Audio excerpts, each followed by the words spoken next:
things that we want to do, and that's to introduce members of the Planning and Zoning Commission. We have Don Jandro, and we have Tom Monahan, who's the vice chair, and Larry Hagler, and Richard Brown. We're missing a couple members tonight, but we'll try to struggle along without. We also have our Director of Development, Roy Jambor, our City Attorney, Aaron Salvera, City Council Liaison, David Williams. Thank you for dropping by tonight, David. It's always a pleasure. Yes, sir. Thanks. Just to, as we begin our citizen comments for unrelated items to the agenda, if there's anything that is not on tonight's agenda that you would like to comment on, it's in accordance with the Open Meetings Act. The commission's prohibited from acting or discussing, other than factual responses to specific questions, any item not on the agenda. So is there anyone that has comments on any of the non-agenda items this evening? That's great. So we'll go ahead and move on. I'd just like to, since we have a fairly good audience this evening, I'd like to just remind those that are going to come forward and actually speak that confine your comments to approximately 3 minutes. If someone has already spoken and has made the same comment that you were planning on making, I'd like to just try to avoid as much redundancy as possible. Somebody makes their point with 3 minutes and it's exactly the same. I know sometimes we have citizen comments that come in from the beyond or within the 200-foot marker, and they've been just mimeographed and they're the same identical comment that 2 or 3 or 4 or more other people have made. So with that, one of the first things we're going to do this evening is we're going to take items 6 and 7 that are on the agenda, and we're going to move those forward. And items 5, 6, and 7. Yeah, 5, 6, and 7.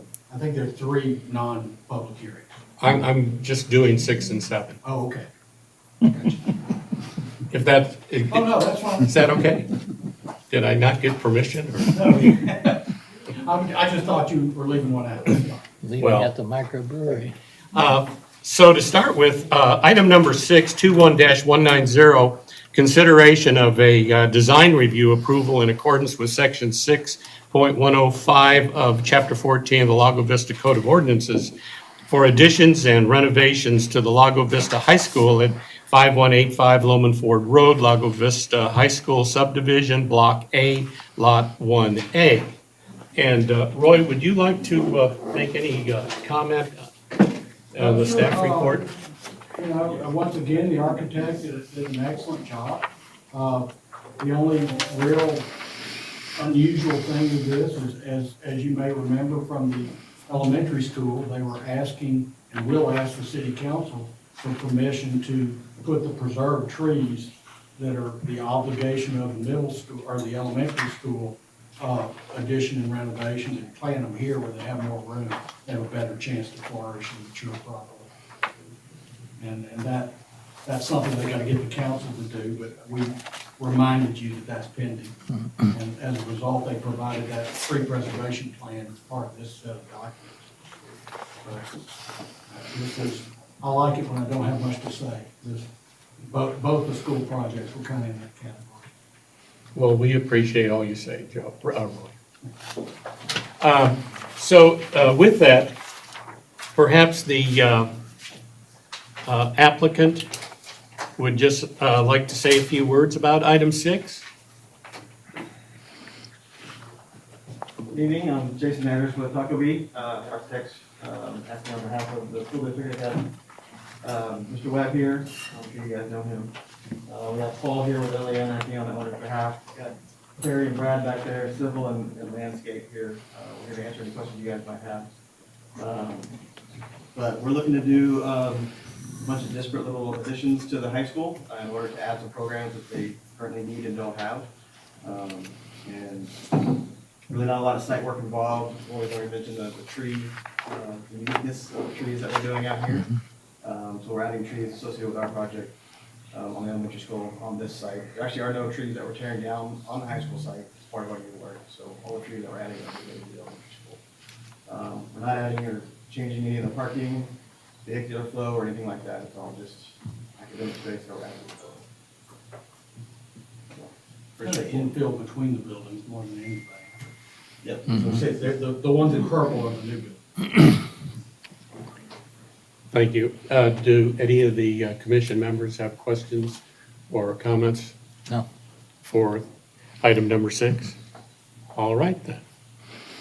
Then if that's the case, on item 621-190, I'd like to approve the design review in accordance with section 6.105 of chapter 14. And this is item number 6. Anybody care to second that motion? Seconded by the Vice Chair, Tom Monahan. Any further discussion? No, Richard?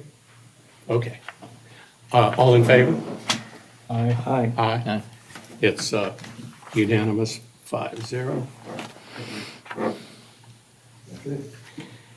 And the other item, number 7, is consideration of a design review approval in accordance with section 6105 of chapter 14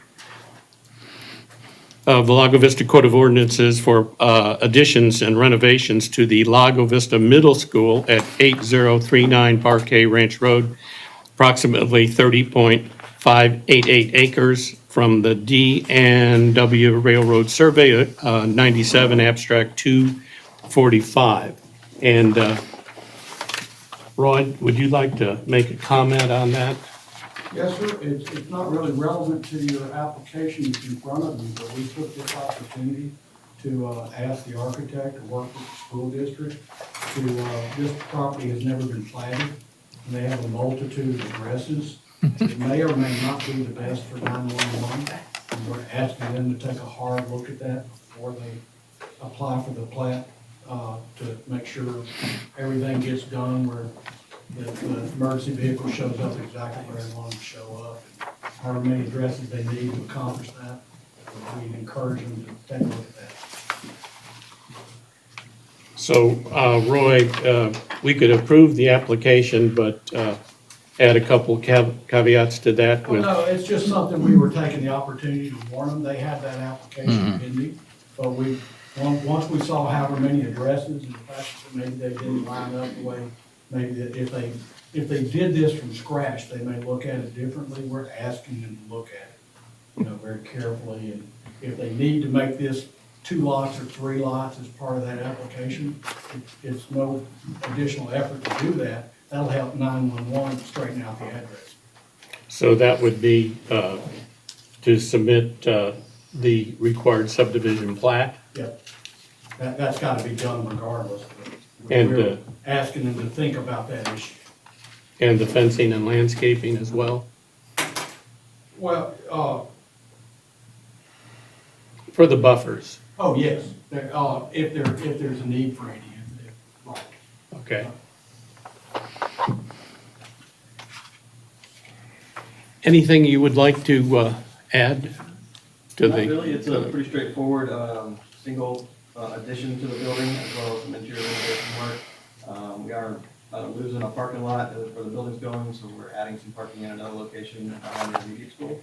Again, we're not affecting any of the existing trees. We are adding some trees as part of the project, but mostly just to meet the landscape ordinance that pertains to parking. And Roy's already mentioned the planning challenge that we're going through, so. And what he was mentioning, you have that pet adoption facility that's on your property. There's no residences near them. If there ever was, in theory, you would owe a fence between there if those were ever developed. I don't know Powder what the coat. long-term plans is about that facility, but, if somebody builds a house there, you may need to put a fence and some landscaping on it. It's okay to do that after the fact. Okay. As long as you put it in here that it's a requirement. Comments or questions from the commission? And I'll tell you the reason for that is we've had a lot of people talk about rezoning that property commercial. It's not a sure thing that there'll ever be a house there. And that requirement might go away. All right. I guess out of just curiosity, Darren, can you tell us with the new addition at the elementary school, how the grades will be reshuffled and, Yeah, we'll be moving the intermediate, which is currently fourth and fifth grade, back over to elementary.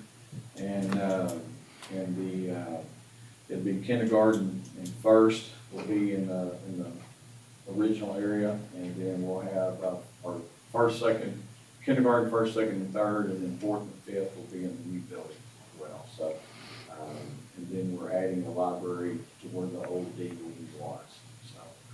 So it'll be a true elementary K through 5.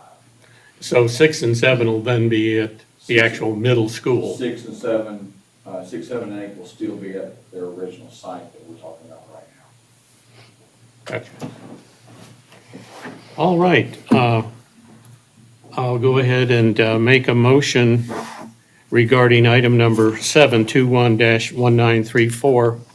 The design review be approved, the application be approved subject to the conditions of submitting an approval of required subdivision plat and the addition of fencing, landscaping, and other appropriate buffers and sound attenuation methods prior to completion of the residence adjacent to the pet adoption facility if it remains in operation at that time. Is there a second? Seconded by Larry Hagler. Any further discussion? No further discussion? All in favor? Aye. Aye. All right. 5-0. All right. Thank you much. Let's, for once, pray for no rain tomorrow night.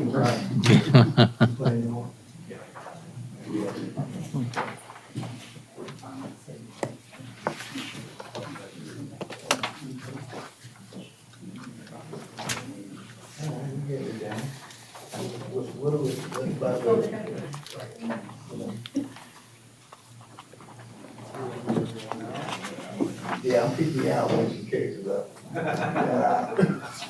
Kicking everybody out as you come. Yeah, we have a couple extra seats now. Yeah. All right.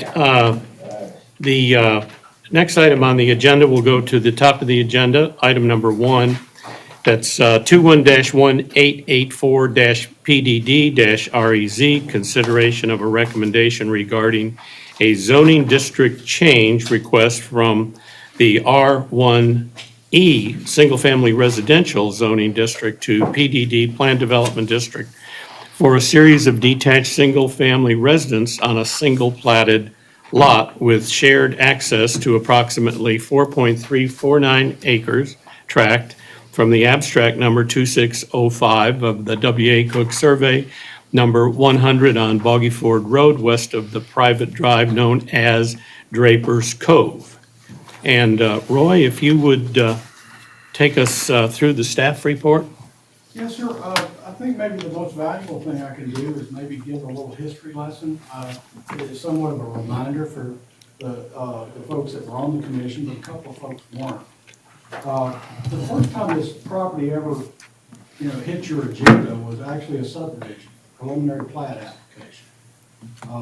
At the time, the property owner was expressing the desire to do single-family residential lots for sale. We were certainly concerned about the number of driveways. For those of you who were around, we came up with the 80-plus footage on the lots. That had to do with you may recall that we had a discussion, we couldn't make the contractor build a hammerhead turnaround, but we could at least make the lots big enough to where they could provide one if they wanted to, so people weren't forced to back out on Boggy Ford Road. They could turn around and drive straight out.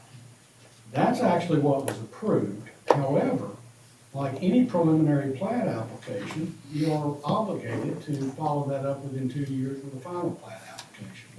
Apparently, you may have remembered us, reminding the guy that he had to go through the construction plan, and that unlike old law ago, where everything was already platted, he had to design drainage and water quality improvements and all those sort of things, and that remained to be done. The 2 years expired, that plat is no longer in existence. If you'll see drawings here that show 18 divisions, those don't really exist. Those are simply TCAD accounts, so they split this thing up into parcels because we recorded that preliminary plat. There is no lot there. It's not even a single lot. It is simply a tract of land. Some of you also may remember that this was part of the discussion. Why is the subdivision plat application coming before the zoning application? Well, that is in fact unusual. However, except for one zoning district, we don't have any zoning districts that prescribe minimum lot sizes, minimum frontage sizes, or anything like that. So there was actually no reason not to allow him to do it kind of out of order. So after getting the preliminary plat application approved, he did show up and you guys did approve R1E zoning, which did in fact establish the minimum dwelling size and the development standards in addition to the height. That's the only approval that's there. It is a tract of land. It is for an unknown number of R1E single-family residences of a certain size and height. That's where we are today. There was a subsequent application by that same property owner to look at an R4 zoning approval. That approval was denied. There was talk about approvals on the basis of certain conditions. That property owner did not agree to any of those conditions and wanted the thumbs up or thumbs down with no conditions whatsoever. That was the result of that application. And here we are today. Some of you may remember that in both the discussion of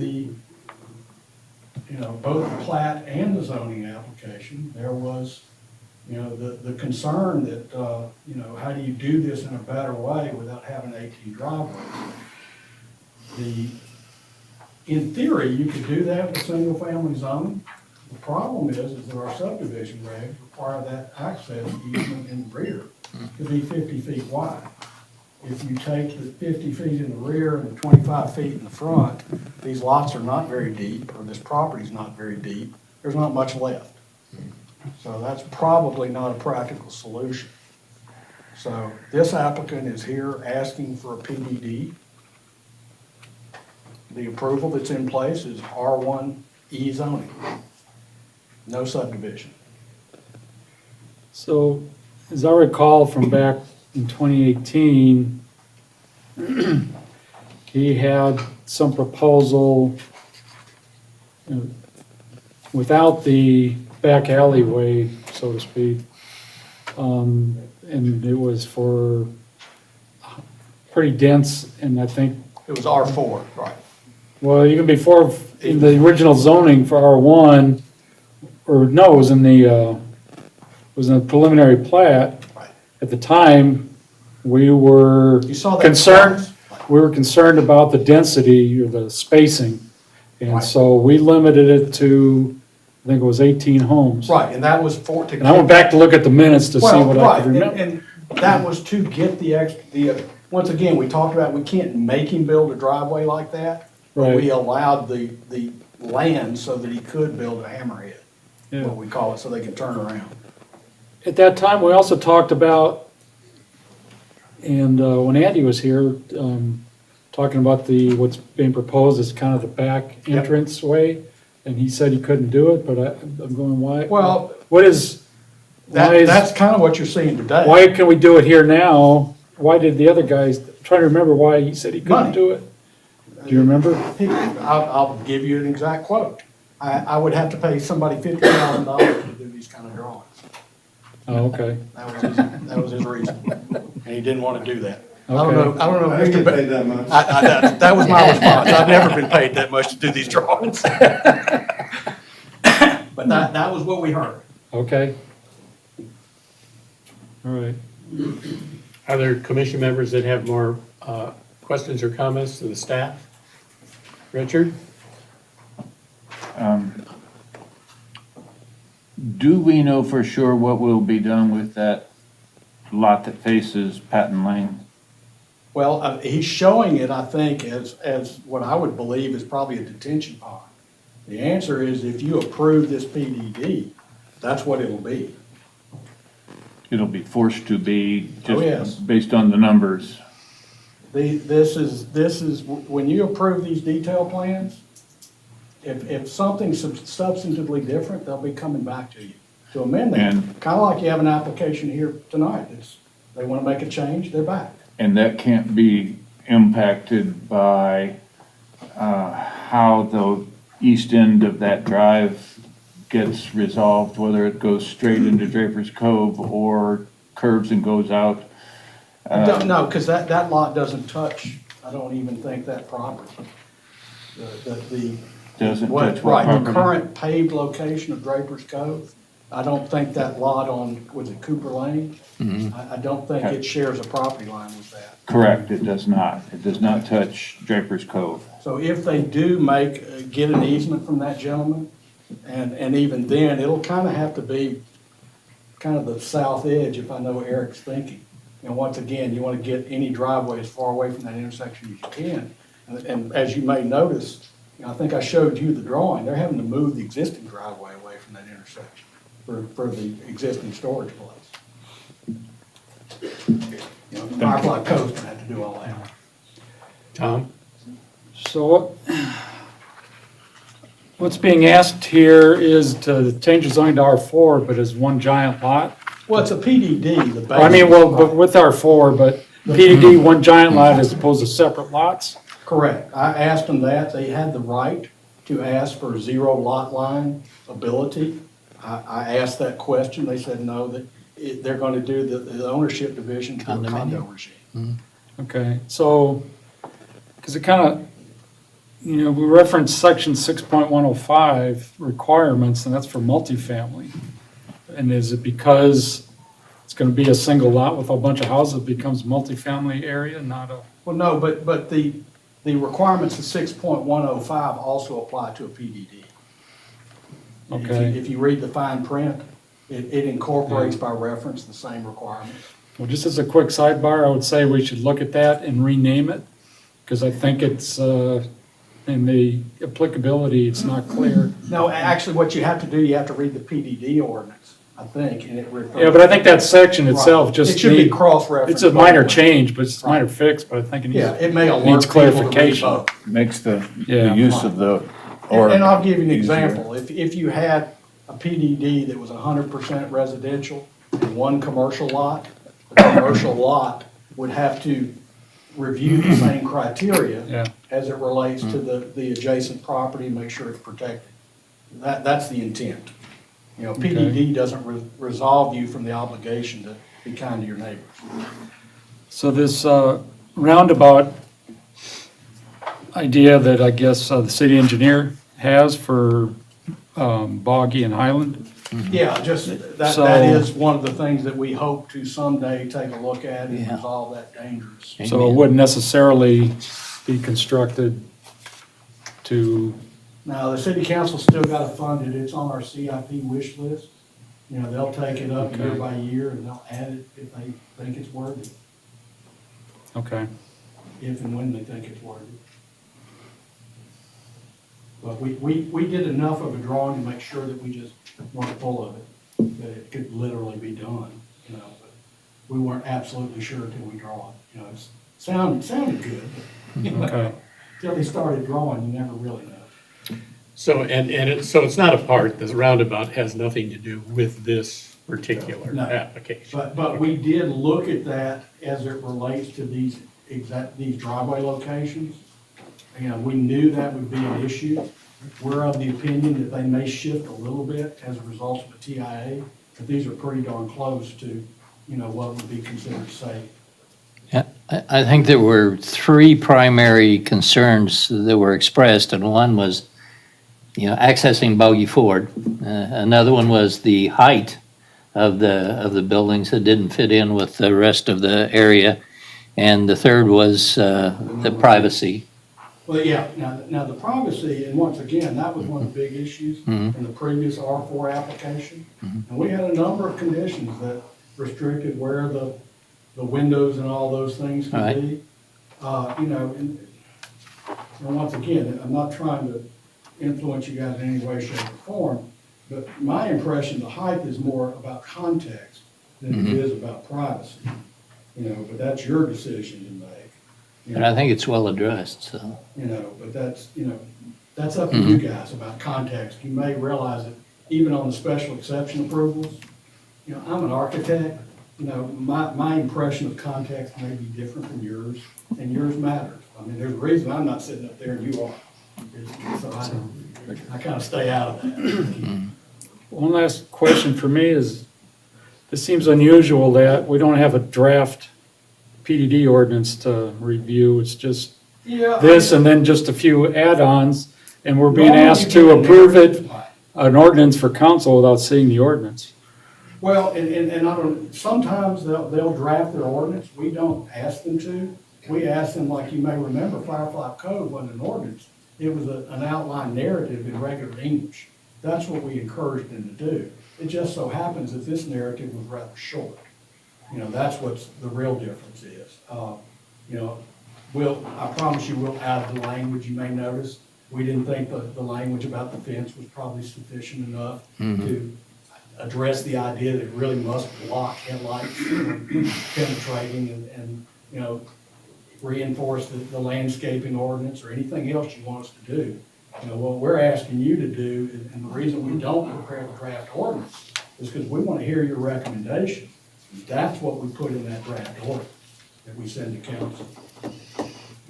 We just want you to tell us what you want in that ordinance. Okay. But you're right, I mean, the narrative is a little thinner than you used to see.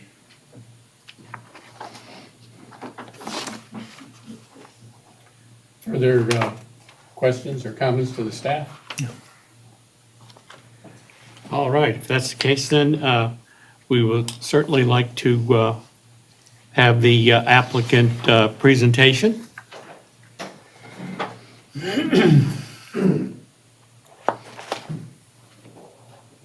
Guess y'all can see that.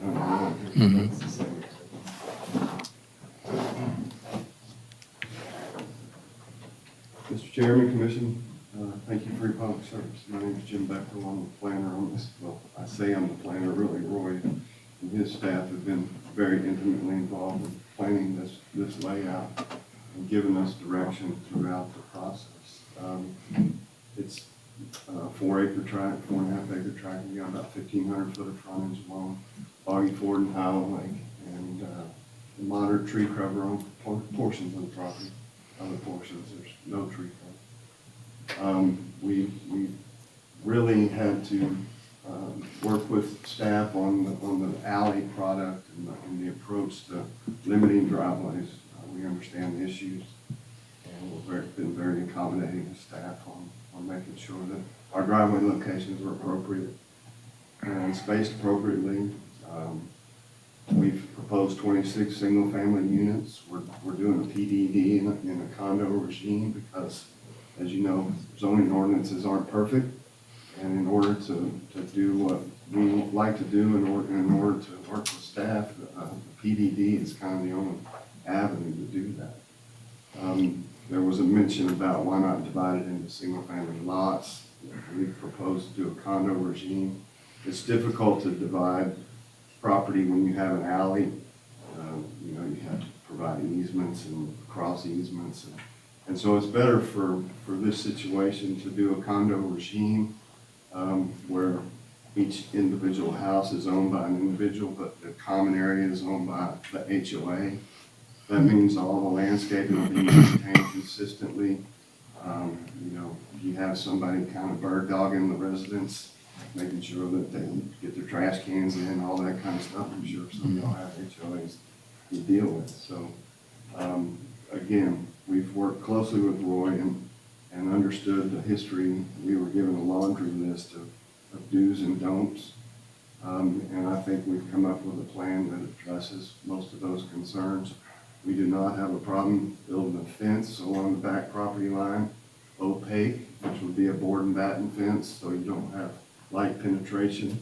We're providing a 10-foot landscape easement beyond that, along that border with the subdivision to the south. And we got a 25-foot front setback, so, you know, you start shrinking the land when you got a 25-foot drive, we're down to about 60 feet of developable land between the two constraints. And the developer here is proposing 1,500 to 2,400 square foot homes, 1-story and 2-story. He's committed to, on 2-story homes, to not have any windows at the back, facing the property in the back. The reason the PDD is what he said light is because all we want to do is single family. We're not asking for a bunch of variances or anything of that sort. So our request is very simple. And again, we're trying to comply with all those issues that were brought up with the history of this tract. It's an infill tract. We understand that you got long-term residents that live around this thing. They've been looking at beautiful pasture with some nice trees for many years. But, you know, Lago Vista's, like the rest of Central Texas, is receiving a lot of pressure, development pressure. And in order to accommodate the buyers, we need to build some more homes. So that's why we're here tonight. We would appreciate your support. I'm here to answer any questions, any history that we have. What you're referring to about the what the staff gave him, the conditions that we were encouraging the previous property owner to incorporate, we just gave those to him. And I didn't get paid much to do it. So right now, you've got proposed, I think, 26 homes along there. What is the spacing between each house? Well, the minimum is 10 feet per your ordinance, or your zoning ordinance. Some of them are further spaced apart because we're trying to save the trees that are on the site, kind of on The building code would make anything less pretty honest. the, yeah, we won't be any less than 10 feet. That's your zoning code requires. I mean, in R1E would be 15 feet, right? Well, in theory, it could be as little as 10 on the one side. Total of Or 15. Gives you 5 on one and 10 on Right. the other. A sum of 15. Or 7.5 on each, you know, but it could be as little as, you know, if you put a 5 next to a 5, it could be that low. Yeah, along those lines, and look, and, you know, I'm not criticizing for anybody, but, you know, let's say the driveway wasn't an issue and this wasn't a high traffic, place. I think I measured the frontage. If you took the frontage and you divided it by, 70 feet, and there are 70-foot lots in this area. There are some that are bigger, but there are also some that are smaller. I think that came out to like 22 units or something like that. So, if you wanted to match the spacing, somewhere in there is what you're seeing. If Boggy Ford ever fills up with single-family houses, that's about what you're gonna see spacing-wise on a piece of property that big. Can you tell me the objection to the 0 lot lines? Again, that gives us a lot more flexibility to save trees when we're not having to regiment our lot lines. So you can move them where you, Yeah, and the condo regime accomplishes a lot of things that I think the residents may not see now, but they'll see in the long term with maintenance of the landscaping and having a kind of everybody's property gets mowed at the same time, and they've got an HOA to keep them in check. So that's really the big thing. It allows us to work around the trees and the topography. One other thing, I know y'all mentioned the lot off of Cooper. We'd be glad to restrict that to no resident, but it is going to be part of our water quality detention strategy. So, do you really see a need for a 35-foot height? Well, it's more architectural, we're still 2 stories, it's more to give you a higher gable for a more unique look, you know, so, Matt? I don't, you know, that's a question. Yeah, I mean, it's purely aesthetics, to provide an 8/12 roof pitch, which is very similar with a farmhouse type drawing. You generally have, much steeper pitches than you see out here. I mean, 8/12 would be the minimum for that. I'd be glad to restrict it to 2-story maximum, again, with no windows on the second floor facing the neighbors. There won't be more than 2 stories of living area. Correct. And you can put that in your motion. Perfectly comfortable with that. We just wanted the height to allow us to create a little bit more architecture. A couple months ago, we did reject a house that asked for 35-foot height, basically for that's aesthetic purposes, Uh-huh. so I'm not, Yeah, if there's Sure. precedence against it, it is what it is. We understand. Although that was in a lot that was already platted and deeded and it was all by itself, pretty much, but Well, the one on Objection Patriot. to view. I think it was Patriot, whatever it was. It's on your agenda tonight. again. Yeah. Sure, tonight, we can talk about it. Yeah, we're revisiting that. He's embarrassed, he's turning red. Keep in mind, you can't legislate over it, so. But, a different situation than in a PDD. Yeah, I guess, maybe this is a hang-up of mine, but I think about that lot off of Cooper and the fact you're using as water tension, and I think of the residents around it, and it's not, when you think of the residents, you might want to think of the people in this room, but I don't. I think of their kids. Okay, I see that as hey, that's a place we can go play. yeah. And I'm kind of concerned how you can secure that Uh-huh. so that it's not an invite for young kids and a place to ride their bikes Right. when it's dry. Well, there's fencing that we're proposing. Okay. You can't keep them from climbing them. I agree. So, They're not as apt to take their bikes over it though. Yeah, right. Yeah, 10-foot fence. Yeah. Mhm. I know I guess since you started this, the fencing ordinance has changed a little bit. You can go a little higher Uh-huh. and that would definitely help some. Yes, sir. And you did say there would be battens, Yes, yes. so there won't be, No light penetration, that's our goal. And again, 10-foot landscape buffer beyond that, so we'll have some vegetation over time that'll grow and soften the noise, those kind of things. And there's a spacing requirement for that buffer that's a little more than he's drawn here. That's what your condition is about. Just comply with the landscape. So- It's- What is it, Roy? 1 tree and 4 shrubs every, If you think I remember all that when I looking it up. yeah. In a bush. That's what you were saying. so, as I think Roy mentioned in his technical summary, you're proposing a 6-foot fence in the back, but now we recently updated the fencing ordinance, I think it allows for an 8-foot fence. Uh-huh.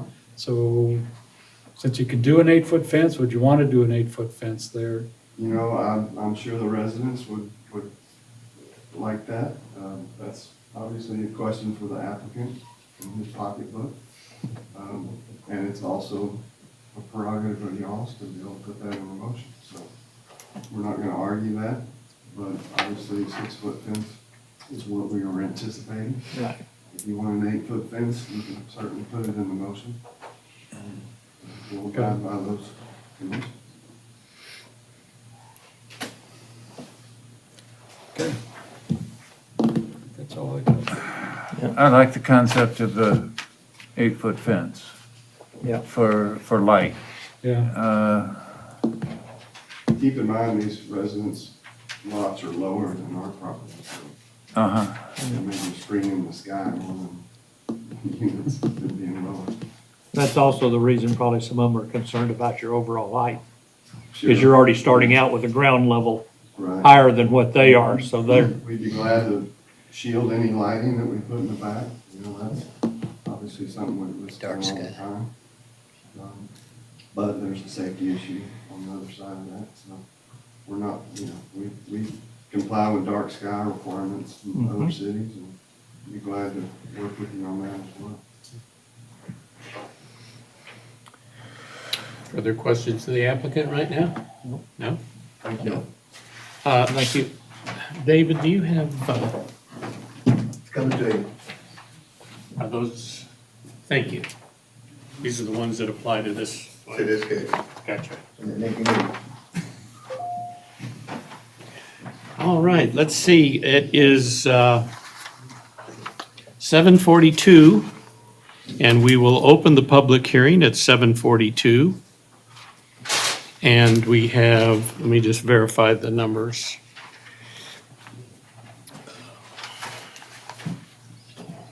Yeah, I didn't give you anyone that are different. And these, the two more names, Mary Ann Charles and Oh, okay. Sally.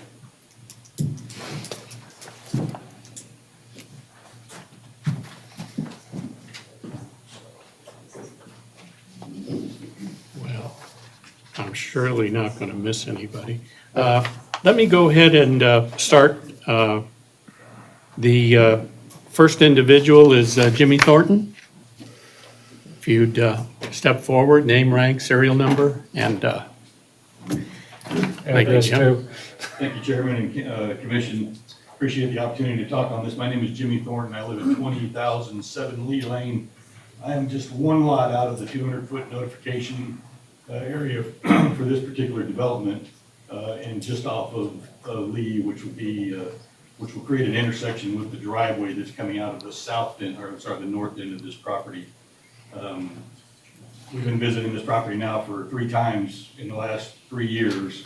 The first one I fully understand, the original owner purchased this land, it was temporary restricted land, no development.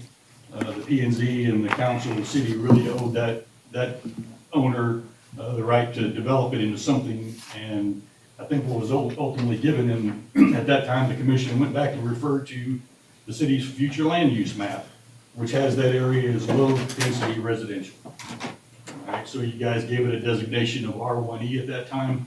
I was fine with that. I understood then that owner talked about dividing that up and making it into 18 single-family homes. I'm okay with that. That's exactly what the area looks like. That's what the residences on both sides of Boggy look like there. It's the reason we moved to Lago Vista and not Cedar Park or Round Rock.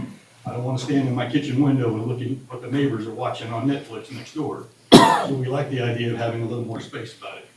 The only problem I have with this condo regime idea and the plan that they put forward with this is these applicants are now asking for you to go back and use a base of R4 for this PDD instead of a base of R1E. And all that means in my mind is that they're going to be allowed to jam as many houses as they can possibly get on this piece of property, much closer together, and go higher up on them. So we're going to be taking it from low-density residential to probably medium density, maybe even getting back to the R4, which is heavy density. It's a lot of lots to put on 4.3 acres of land in my mind, particularly when you got water retention, driveway, and all of those other things. I just hate to see that that's what Lago is becoming. If you drive down Boggy to the apartment area and the condos that were recently built across the street, R4 area, I understand that, but those things are 35 foot high and they're huge, they're massive, they don't fit the residential area. If we're gonna be looking at homes that have similar height and closeness over in this area, I just beg of you guys to go back and consider making this a base of R1E, R1C, R1B, whatever fits that residential area, and take it back down to, say, 18 homes or 16 homes, whatever's appropriate for that deal. I just think that would fit fine in this condo regime without cramming 26 homes in there and taking it out of low density. Thank you very much, Mr. Thornton. All right. Same to the next person is John Wilkerson. I'm John Wilkerson, my wife Rosario, we live at 2004 Cooper Circle. Our lot is lot 37, it's basically about right in the middle of the lot there in question, and all the windows in our house are in the back, and you know, when we look out the back, that's basically what we're looking at, is that lot there. And you know, I'm really concerned about the 2-story houses. You know, we just imagine in the future, after putting a lot of work into our home, upgrading it and getting the value picked up in it, and then one day trying to sell that home, and we're showing it to people, and they come and they look at the home from the front, they walk in, they look, and eventually they walk out to the back. And when they walk out to the back, what they're gonna see is a 2-story house right there in the back. You know, whether it's got windows or not is not really the point, it's just the fact that it's a big building there, because that land is higher than our land. You know, and our house is actually, you know, they had to kind of dig down to get our house in there, so it would really be, you know, almost more like a 3-story by the time you're really, you know, looking at it practically. It's gonna be very tall. We just wish they would build 1-story houses there. You know, then we wouldn't need an 8-foot tall fence, you know, we wouldn't need that, just a normal fence, normal houses. I mean, and that's what it was zoned for, and we just would, you know, appreciate that, you know, that be done. I think the only reason why the 2 stories even in question, basically, is because that's just what, you know, you guys would like to do, is for aesthetics, maybe getting more money in that home, but there's no real reason to do it. I mean, they can just build a 1-story house, you know, sell them, make the money, move on, and be done with it. That's really our concern, is just the future value of our house, looking at it from the point of showing someone their home, they're gonna walk out there, they're gonna see that, it's gonna affect them. That young couple, or whoever the potential buyer might be, they're gonna leave, and they're gonna be looking at other houses, and they're gonna say, yeah, but that house was nice, we like what they did with it and everything, but, you know, there's that big 2-story building in the back there, and there's nothing we're gonna be able to do about that. You know, that's just gonna be this. We just appreciate to see 1-story houses. Thank you very much, John. Let's see, I have, well, I don't see it on the form, but I'll go ahead. Is there a Yeah, Joseph, yeah, Delos. oh, okay, thank you. Should have written it fine, I think. Well, thanks the committee for allowing me a few minutes. Please, I live down Boggy, yeah, give your address, please. okay, 2807 Boggy Ford. I've been there for almost 22 years now. I moved out here because of the restrictions and everything that Lago had. I've had to come down once before because of a company wanting to go ahead and build a higher house. Okay. I think the city says single-story homes. So why we have to keep going ahead and coming back out here to entertain somebody else that wants to come out here and change Lago Vista into Austin, I don't think is what the committee has in mind, okay? If you want a 2-story, all the way to Marble Falls, back towards Cedar Park, go north towards Liberty Hill, go back to Austin or Lakeway. This is Lago Vista, okay? I sat there and served over 20 years with Travis County in law enforcement. I also sat there and operated with the volunteer fire department here in Lago Vista. What I see is traffic just going ahead and getting to be much more aggressive in that area. You're talking about putting a fence down. So we have all these vehicles that are going to try and go ahead and enter usually on 2 different locations, either Draper Cove or down by National. Did you ever think about those other brown things that keep running across the street? They're all now going to be channeled through those 2 spots, because they're going to have this nice big fence up, which is great. But the deer are still going to move. Okay? You're still going to have blind spots. You're still going to have issues. I don't know. Just think about what you're really wanting to do. As someone said a minute ago, this is for our kids. You know, whether my kids decide that they want to come out here, they both graduated from Lago Vista High School. Like I said, I've been a good supporter. I've seen people go ahead and fight against the new high school before it was built.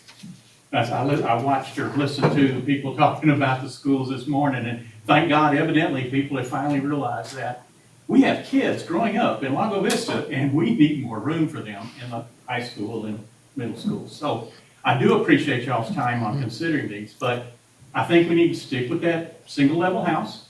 If they can do it and they can make money, great. If they can't, I'm sorry. I didn't go ahead and buy the property and then think I'm gonna go change things. But I think you're gonna have a big problem with the traffic. You'll also go ahead and with that issue, you'll also have more flooding going down both of those two generally sloped roads, so. All right? Thank you. There was, I think, 6 people and I only had 2 forms, but did Robert Rosario? Yeah. Did you want to speak? Yeah, before the forms got out here, people signed back. Yes.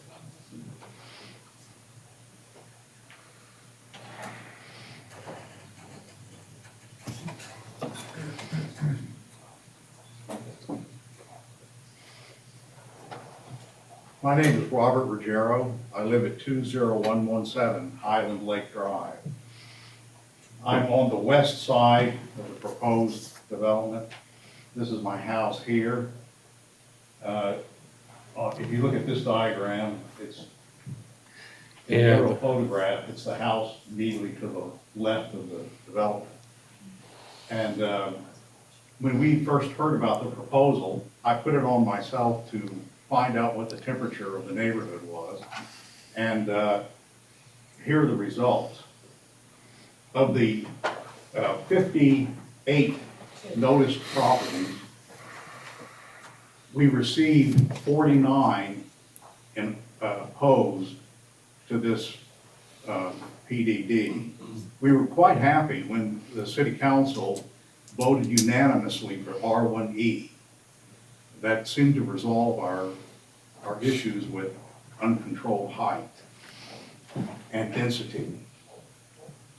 But I've read all of the, had conversations with all these people and read all of their comments. And again, the majority is against the high density and the height, which we understand could be as high as 36 feet. So everyone was very pleased, happy to say, keep the R1E, single family, single story home, and we're happy. This is how we would like it, because it looks like our neighborhood. Now, we fought 2 years ago to get these lots bigger. Originally, they were 40-foot wide. I think you all remember that. And they were almost zero lot lines. He was trying to pack 26, not this developer, but the previous one. And we got the concession to expand the size to 80 feet, which is about the size of our lots. And again, to keep the area looking like the rest of our neighborhood. And one other point, you know, you see the 2 units on the west side that are facing the you know, the U of the road there. Those 2 units, as all of those units, will have their garages facing the road, the internal road. Well, those 2 units on the west side will be 35 feet tall perhaps, looking right facing my property. So even though he may have higher windows and he may have smaller windows on the back side, that doesn't do anything for me. All the windows are gonna, the bigger windows and doors and all are gonna be facing my home. And I don't understand that design to begin with. That seems a very foolish thing to have that front door of someone's house facing a fence. You know, I don't understand the attractiveness of that. At any rate, I just wanted to let you know that there are issues with this proposal, and what is indicated here in yellow are homes. These are homes where people are living that would be impacted by this proposal. Thank you. Thank you very much. Was Sally also going to speak? Yes. Oh, okay. Can you turn that around, Bob? Can you turn that around for Lynn? Yeah. Hi, I'm Sally Ruggiero. Thank you for your time. As Bob said, our home is adjacent to this project.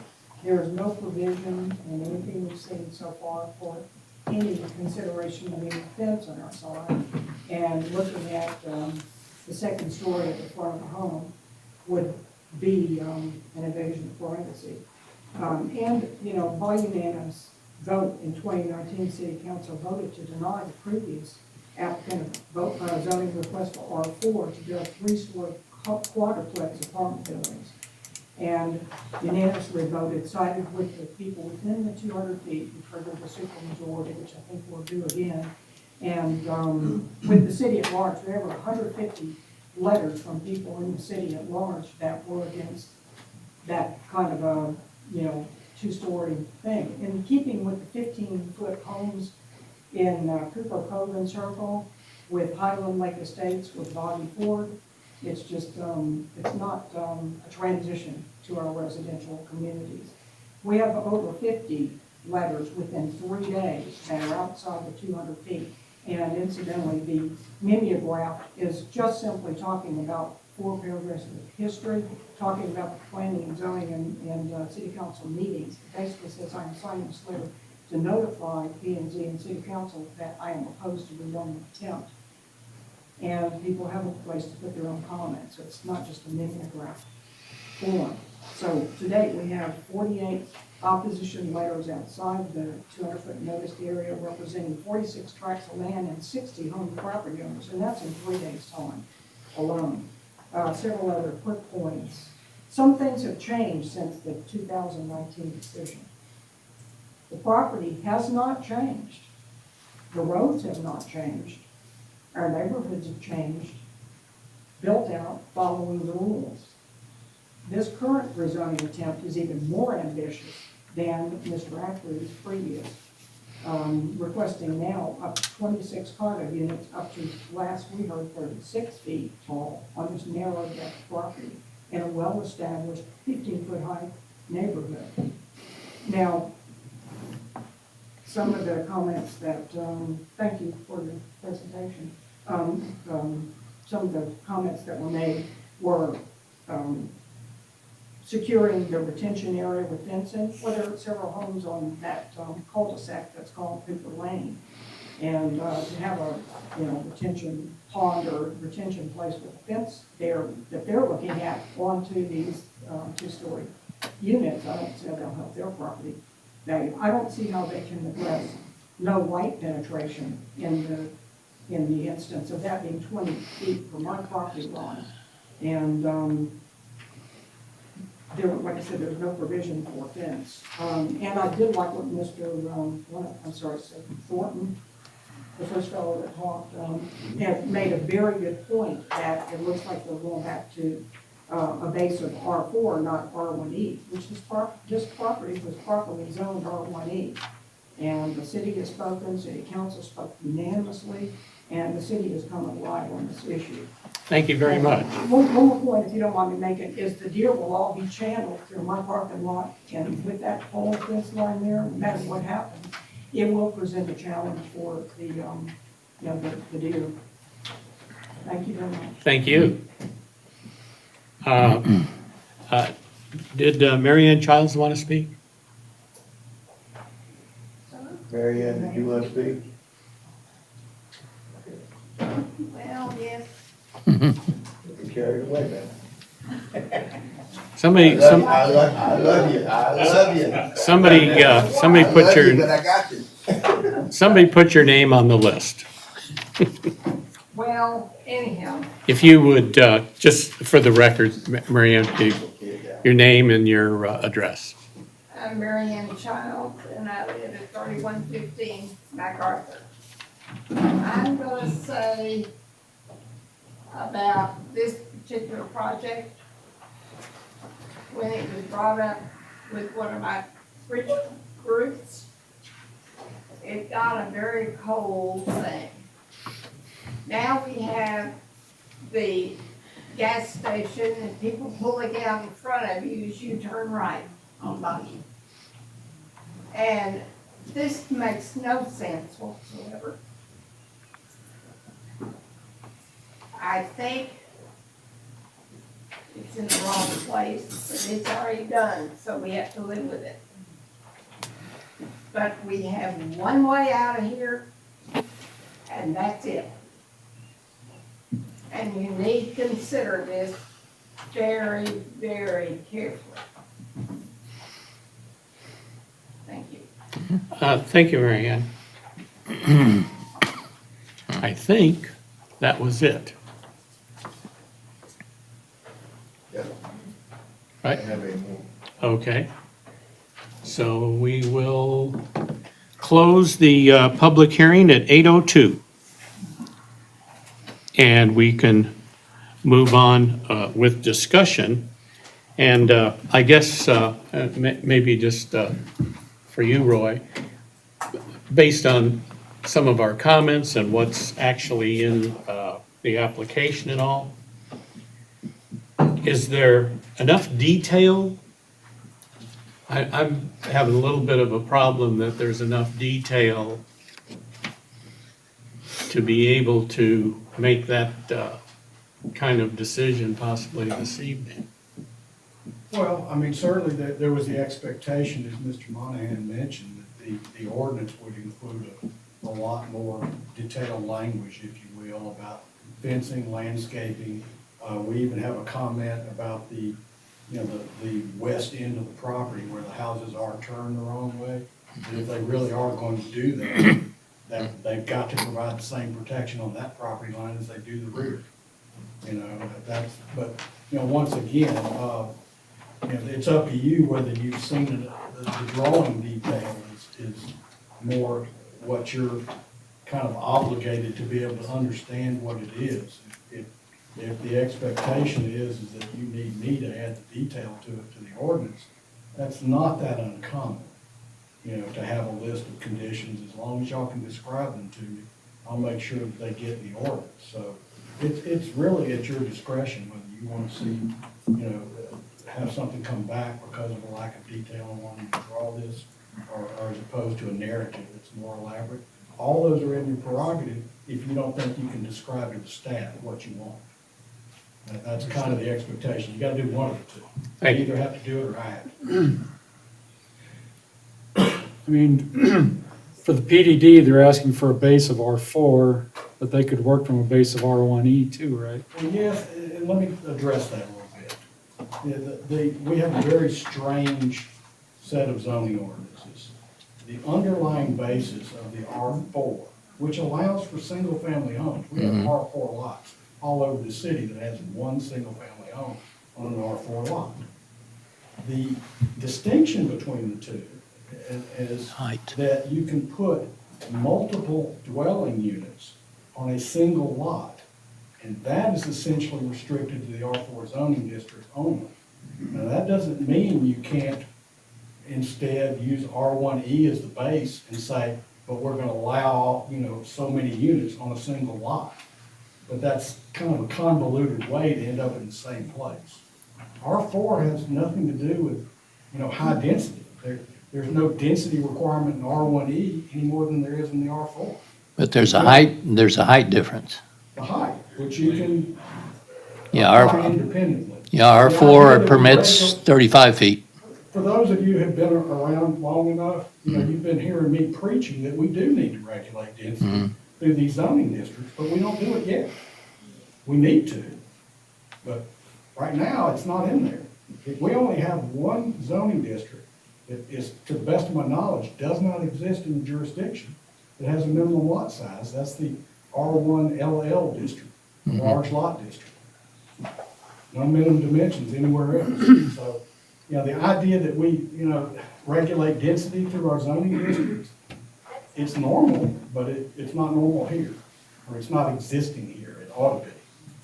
Ours should have minimum dimensions, minimum sizes, the whole Right. bit, which would have prevented the original property owner from subdividing before he zoned.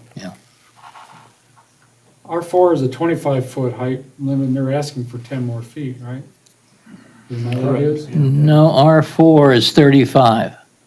For apartments, but these For are apartments. single family. Oh, okay. If you look under the column Yeah, for single you're right. family, it's 25, I think.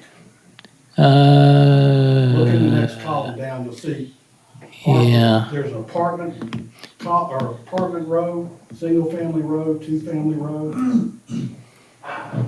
Yeah, single family's 25 It's and 25. condo's 28. Right, and Yeah. this, so if this were an R4 development, straight up R4, Mm-hmm. when they applied for permits, we would restrict this to 25 feet. Can you build a two-story 25? I mean, we've approved those Yeah, for the we height certainly have. exceptions. Yeah, like I said, I think the people that were referring to the context, that's the real issue here, is what does it do to the context? And, And then, the applicant is arguing that, he wants to improve the context without additional height. The neighbors say that it has the opposite impact. yeah, well, You guys get paid the big bucks. I would, yeah. Can you double my pay? There you go. Still zero. We're on overtime tonight anyway. So, contextually, I don't like the 35 feet. I'm concerned about, there's not enough detail to know what the spacing's gonna be. I don't know, they mentioned a combination of 1 and 2 stories, but there's no thing here about what that's gonna be. Right, and if you guys know what you want to see, you can create that condition. You would recommend approval, bringing it to a lower number or a lower height, either one. Are you That's what we've interested done in in the past. specifying what percentage of them would be 1 story? Well, not necessarily specifying, but I think if, I guess my thought is, one is maybe reducing the number, to say from 26 to 20 or something like that. Right, and that's why I did the math. on Give a the little flash. more spacing, To- and then also, I don't want to give blanket approval to 25 feet necessarily, because if all of a sudden everything's 25 feet, that would look bad, I think. Well, but he's given us standard or better setbacks, front, rear, and side. 25 the front, 25 in the back, and 10 and 15 on the sides. No, I didn't give any side setbacks, except for Yeah, you the did. outer Yeah, 10 feet. perimeter, 10 feet. Well, at the edges. at the 10 edges of the feet. property. That's at the edge of the property, 10 because feet. it's one lot. And if he It's turns one it, lot. right, if he turns it Just that at the way, ends of Yes. of the parcel, not between the houses. Correct. I didn't realize that. Right. Distance between the buildings is really driven by building code, because the closer you get, then there are gonna be some additional requirements regarding sprinklering and other things, and firewalls, and it significantly increases the cost. So there's not an incentive to put them closer together. He won't put them any closer than 10, and you can add that condition. These are all things you can describe, if that's what you want to recommend, once again. From what I see on the comments that we received on paper, universally, all of the comments were opposed, okay? And the two major oppositions, besides the privacy were the number of units and the height, okay? And I think what I'm hearing is that everybody would be happy with the R1E, which is 18 feet. And then maybe a smaller number of houses. And that seems like that would probably satisfy the people who are against it as it is. I just want to point that out, and I think that's something we should consider. Yeah, I was kind of thinking along those lines as a base, but then, if they want to build some two-story homes, they come back, once they have more detailed plans, see how they That gets fit a little in. awkward with the Yeah. with the PDD. Yeah, that's true. Well, Yes, Larry. Okay, one thing I'm looking at is, you're gonna put a 2-car garage, some depth of garage, but where do your visitors park? The front of your house is basically, I assume, facing boggy. Yeah, they've got some guest parking in between the units along that driveway, some dive-in. is what Okay. they've got, But you're right, it's I mean, limited. two problems I see is guest parking, because I see that all over, the city today, when people have, whether it's, now they got 4 drivers in the family instead of just the 2 adults. That comes along when you get kids and teenagers. And then the second part, I guess, the higher density, the only real route out of that whole end is Boggy Ford, a 2-lane road. And unless somebody is in the near future, which I doubt Mr. Williams over there would say that would ever happen in the near, is Boggy becomes a 4-lane. To be able to take on all this extra high density. The people that, I could think of the people that live the north side of this, but I don't have to. I live on Boggy. I know what it is to pull out on Boggy Drive when you set in, and I back in, and pulling out forward, sometimes I have to wait quite a while because of traffic from one side or the other. I get a little concerned about how we add more density into some of this area. It's a shame somebody didn't think of that probably 50, 40 years ago and Yeah. made some of these roads a little wider than they knew were gonna be major thoroughfares, but it didn't happen. Yeah, there should probably be some, street signs along that strip that's, no parking signs. And, for UPS and Amazon trucks, Yeah. there should be some that they need to go around back and Well, not they could stop. put in we could ask them to put in a curb and eliminate the signs. Well, they just If pull on the there's- side of the road, if put their there's a flashers curb. on and go deliver. Yeah, delivery trucks have it. Well, that happens in front of my house. But I would like to say about, I'd like to, so we could, kind of keep order. It's kind of difficult if, there's a lot of people discussing things. And if you'd like to be able to come forward and speak during the citizen comments, that's one thing. But the discussion needs to take place amongst the commission members for us to arrive at some type of decision tonight. So, thank you. Yeah, I would remind Mr. Brown of, remember the retirement center you did a few years ago? Where they had a similar situation and you asked them to add so many spaces for guest parking? And you've come across this before. yes, Remember that? Yes. This is sort of a similar situation. and I don't know if the number, I mean, that's a sort of a lack of detail that we haven't requested to know whether or not the number that they would provide would be adequate. Or you can supply that number. If you Okay, If okay. you think you're able to, so many guest park spaces per unit or whatever. I guess the issue that I'm having at this point in time is that there's so many things to either change or modify and recommendations to the developer that I guess I would ask the developer, has this been helpful to be able to maybe modify what needs to be done based on citizen comments, based on what the Planning and Zoning Commission is talking about, based on our Director of Development? We obviously understand the concerns. That's obvious. When we came to the city to present this property and ask about direction on what to do, we were told that we need to limit no driveways or maximum 2 driveways on Boggy Ford.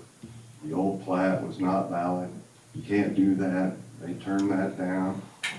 The builder, developer would be more than happy doing 18, 70, or 80-foot lots with direct access on Boggy Ford with hammerhead driveways so people can turn around in the driveway and get out on Boggy Ford. That was basically shot down immediately when we talked to staff. So this is very much a staff-driven. Not because you can't apply for it. Understand that preliminary plat expired because it's too old. Well, I understand, it's still the same concept, it's a new owner. We were basically It was told, approved once. no, you can't do that, this is what we want limited access, I we repeat. want rear access to all these units. So we're here to accommodate based on staff direction. We're not trying to shove anything down anybody's throat. This is where we got with our review with city when we first came in. Again, we're more than happy to do 80-foot lots, single-family, detached, single-family lots with driveways on Boggy Ford and Highland Lake, but that's not the option we were given. So I understand concerns, I understand where y'all are trying to get with limitations on certain things. We're more than happy to limit windows, penetrations on the lots that are sideways. We'll work with the architect to make sure we don't have windows on the second floor facing those residents. We're here to work with you, but if we can't get some kind of resolution, then this land is, basically a taking, and we can't do anything with it. So if you want to limit number of units, we're trying to work around trees, we're trying to work around maximum setbacks on both sides. Our project is shrinking. You've got a 400 square foot garage you've got to put in there. So if we're one story with a 400 square foot garage and we've only got 30 feet between the garage and the front setback, we're gonna have little 900 square foot homes. And that's not what you want either. We're providing a market-driven plan that's gonna have a mix of 1,500 to 2,200 square foot homes, but it's market-driven. Each individual home will be a buyer saying, I want, this plan or that plan. So I can't really tell you we're not gonna have any one stories or we're gonna have half one stories, half two stories. It's a market-driven proposal. Again, we've worked directly with staff. We'd be glad to work with you. We've talked to some of the neighbors. We're here to accommodate. We just need to kind of know what our rules are, and I think we've shown that we've worked within the boundaries of those rules that we were given at the time. So, again, if we need to come back with some more detail on those restrictions on certain units, we're more than happy to, but, we're also more than happy to go back to the original preliminary plat and build 18 single-family homes on 80-foot lots. I think that's what the neighborhood wants. That's probably what, it's just as appropriate as what we're proposing. So we're flexible, we're here to accommodate you guys, but there is there's money involved. So there's Absolutely. there's an interest meter and there's obligations on both parties to come to a resolution. So, but we're more than willing to roll up our sleeves and work even harder because we have worked hard up to this point, giving staff what they actually told us what they thought was appropriate for the site. Thank you. Did you, anybody have a question? I think Roy is. Roy? The zoning is in place. And as you guys know from amending the subdivision regulations over recent time, and our comments, in fact, it's not even requiring a public hearing anymore. Subdivision regulation is not a discretionary process, it's a ministerial process, as you heard me describe it before. This gentleman wants to apply for a new preliminary plat, do the construction plans that are required by the planning process, bond those improvements, and then show back up here with a final plat that complies with your subdivision regulations. There's absolutely nothing that anybody can do, to prevent him from doing that. Now, if anybody understood the staff to say anything that's contrary to that, that would be wrong. What we did was inform him of the problem with the 18 driveways and say, look, nobody's gonna say that's a great idea, but it is your right. It is your right today, it's your right tomorrow. Nobody needs any approval to do any of that. It's discretionary in any way. That will never see the city council, absent an appeal. That's the accurate depiction. But you want to add something to that description? Don't we all agree that this single drive is very much preferable than 18 driveways? Oh, yeah. Oh, yeah. I mean, we all pretty much saw the problem with this hammerhead turnaround situation. That's just where you park your third car or your boat or your jet ski. It's not a place to turn around. And there's going to be a lot of traffic backing out onto Boggy Ford Road. I have heard discussion in comments from the neighborhood and tonight about the traffic on Boggy Ford Road. This developer is not responsible for the traffic on Boggy Ford Road. He is hardly adding anything to it. He's going in right next to somebody who's gonna build 400 homes. That's all gonna come out on the street at the east end of his development on Draper's Cove. This guy's doing nothing to the traffic. Yep. So,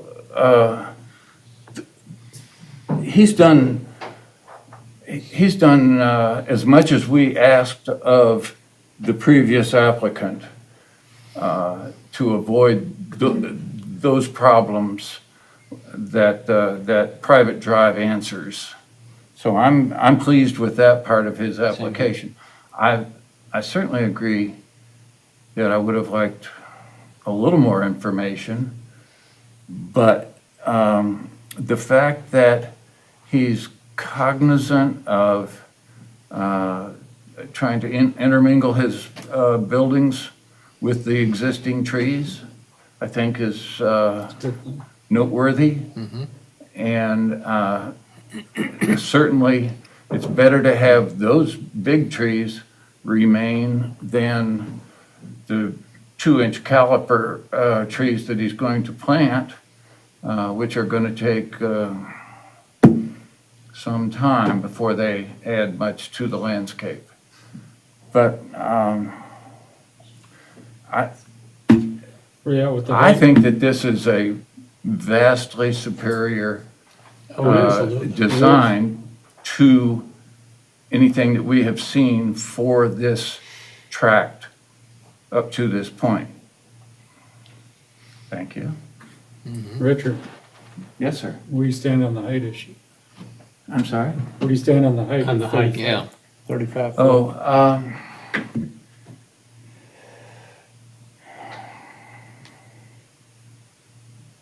I've thought a lot about it, and I'm not thrilled with it.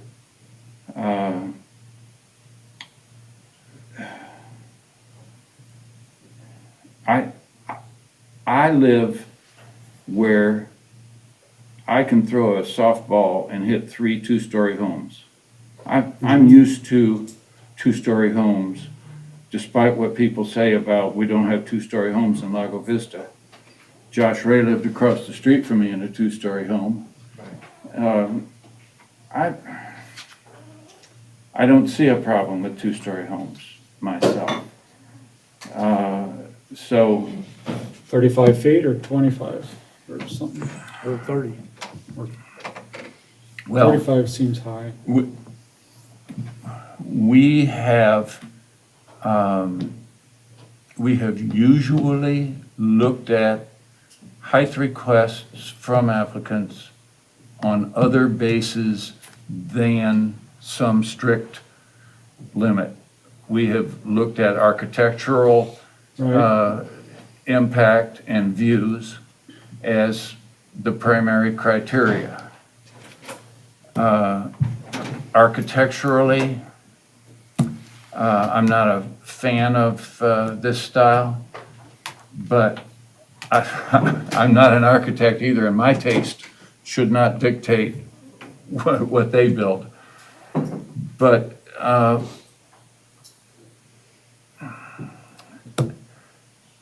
I would like to negotiate a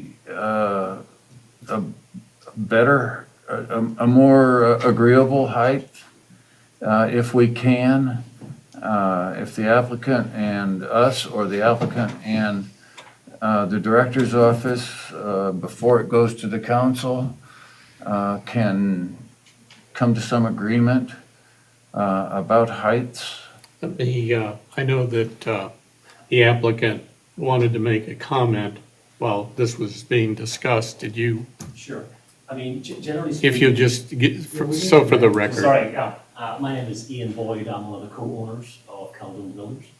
And we're actually currently building out here. We have purchased several lots. And generally speaking, I build all 1-stories out here.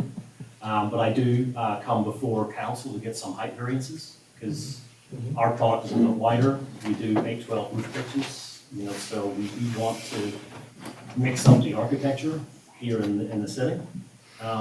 But specifically, the product that we're proposing, is restricted to, predominantly restricted to 2 stories because of the envelopes. So you do a 10-foot bottom plate, 9-foot top plate. You've got a floor system and you've got a roof. So it's simple math. So the 35 is a fairly typical restriction in normal deed restrictions that you file in, every community that, I've built in or I've developed. That's where we came from, that's where we got the 35 feet from. So that allows for a lot more flexibility in terms of architecture.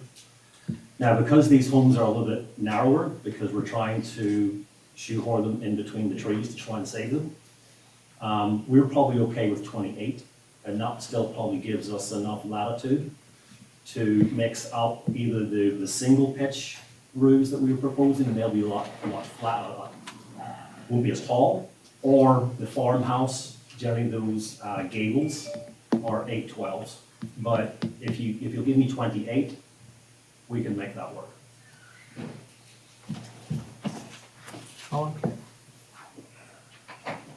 Okay. Thank you. I guess I still keep going back with the number of things, there's a concession of 28 feet. There's a thing about some of the fences and I still, for myself, I would like for the developer along with maybe our development director and his department to just kind of finalize this into a little neater package. I don't know if we can come up with every one of those specific details that we have talked about tonight and get that all consolidated. What the staff would love you to do, if that's your inclination, is give us a list of the things you want us to address, not the solution necessarily. Right. Itemized list, so we can have a conversation with it. Roy, would this have a curb or ribbon curb or just asphalt to grass? Well, it's not required, since it wouldn't be platted in this case. It wouldn't be subject to the subdivision regulations. But because they're probably gonna need to channel water down that rear driveway, I suspect they're gonna do something to that line, but I'm speaking for them now. So, Well, we haven't done any engineering yet, obviously, yeah. but probably a ribbon curb. They're gonna need to make that thing a way to channel water from Yeah. west to east.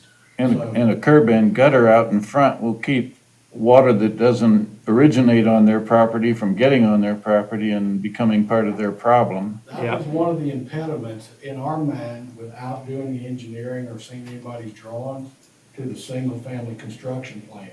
Are people really gonna wanna have that water conveyed in their backyard? This is a way to do it, but it probably does require a ribbon curb. Probably, I'm not saying. invert the driveway. You can do it inverted, crown, there's all kinds of things. But it needs to convey water. And it needs to hold water in its path. Is it appropriate for all the detail that has taken place and conversations for a member of P and Z to be with you to make that list, to help build that list? It kind of needs to be at least verbalized. That doesn't mean. In it's this, gotta in be this perfect. meeting in a public Yeah, venue. at least give us a direction. Okay. So do What's we- your opinion? I'd like to ask him about the front.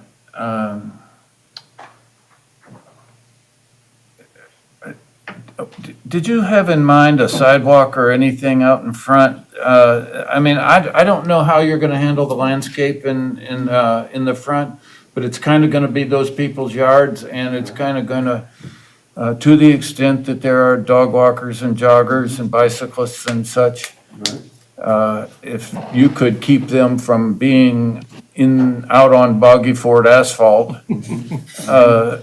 is there any chance you can make some accommodation? Well, it's a give and take in this world, and we're certainly more than willing. We'd like to get a little bit more comfortable with this motion that we may be seeing. to make sure that, we're not just giving away the farm, but Right. definitely, since we aren't having to comply with the subdivision ordinance would drive the sidewalk and all those things. So Right. I think it's our intent to definitely have a sidewalk because all of the entries are on the front. They face Boggy Ford. So it may not be a 6-foot sidewalk as required by the subdivision ordinance, but certainly we would probably provide a 4-foot sidewalk along the perimeter of the frontage, so we can have sidewalks to each unit. So, again, I think we're being very accommodating, and we certainly understand I think that's a great point. So we definitely want to work with you on that element as well. But again, we're teetering on making this deal non-profitable. So if we don't have a non-profit company. You're not a 503C. If we were, we might dedicate a city going down the road. No, then he'd be asking for a donation. Oh, yeah, well, let's stop I that. just forgot my tip bucket. I play in a band at night and we use a tip bucket. So maybe, so you didn't pay me much. You get your 50K? So again, we're trying to be very accommodating here. I think we can come up with a nice list based on the conversations today. And if you want to attempt to make a motion to include those recommendations, then hopefully we can pull that together. Maybe we come back to here or we go straight to council. It would help if you gave him an idea of what to work on. That doesn't mean he has to agree with everything you said. Okay. I mean, we agreed to drop the height to 28 feet. We can certainly agree to look at the windows on these side facing houses so they don't address the lots on the end. We provided visitor parking. I don't think it's appropriate to dictate that we have to have, one visitor space for every unit or something like that. We still have to save trees and finagle these units in with the trees. Maybe we can restrict no parties on Sunday. Well, I think one concern is using Bargey's parking, whether it's just temporary for deliveries or whatever. Well, that is one of the things that we would have added. I don't know that you've got mail delivery and a dumpster that's probably required. That happens everywhere, sir. But yeah, so there's little things about that we would put in the ordinance requirements that are actually in the ordinance already. You have Okay. to do those things. So there's gonna be a little bit of modification to those driveways and, park the guest spaces and things like that to accommodate those two things. I mean, we designed the driveway to be 25 feet for fire access. Our parking spaces are per code, 8.5 by 18.5 feet. So I've been doing this for 40 years, so I kind of know the drill. Wasn't, it seems, a couple years ago, we were discussing this, and we have been talking about the benefit of the back drive like you're proposing now. But wasn't there a discussion back then about, hey, say, having trash pickup in the back drive versus on the front corner? I mean, That's what I mean. He's that would make got- more sense, Well, we because the garage is right The there. width and the radiuses will accommodate, And Right. that's an ordinance trash requirement. provider. Okay, He's gotta have a dumpster and we don't allow it to be in certain places. So it's gotta be a dumpster, it wouldn't be the individual house barrels? Not unless he could contract it and show us and go to the Building and Standards Commission to get a variance, but, once again, that has to be in a PDD. If he wants that relieved, it's supposed to be here. Not anywhere else. Okay. I mean, they used to do that routinely, they're not doing it anymore. I see. Any more than once upon a time, you could get individual meters on these things. That's not happening anymore either. If I could then, this list that we're building so far, we're talking about a 28-foot height, 28-foot height, side windows for privacy, visitor parking, 8-foot fence in the back. And what are the other things? What am I missing that need to be incorporated into this application. If you have a Number of maximum units. number of units in mind, you should let him know. No purple units. I think the number of units were, as Roy points out. If you're gonna make him do that, he needs to know that up front because it will impact how he does all these other. Exactly. Sure. To the extent that he has already let the existing trees dictate how many units he's going to try to build, I'm willing to give him that latitude. If it can be shown in a little more detail before it goes to council, that is an optimal number based on existing trees, and I don't know if that dictates a tree survey. We have a tree survey, these And trees that are- already drove that trees are information? all surveyed, and that's Those- why we those are- moved those- units where they were. Yes, Well, sir. see, I didn't know if you just used your, Oh, no, I've done that before. these are trees. Not in this case, no, we have a tree survey on the site, and we're especially trying to save anything that's over the ordinance. It's very expensive if he No. does it these days, so. So, and believe me, like I said, I've done this a long time, and trees are important, and that adds value. So what we're doing is working around the big trees. Now, that 25-foot driveway that we have to put in the back, we can't wiggle around trees there, so we're taking out trees with that, but that's kind of, we're being forced to do. That's not really our prerogative. And it serves, like I said, it'll help the drainage. So, is there any further discussion amongst the members? I'm pleased with the back total of about 65 feet of buffer that is going to be there between 25 in the front. the back of 35 his in the back. houses and the end of his property. I mean, 65 feet's a lot.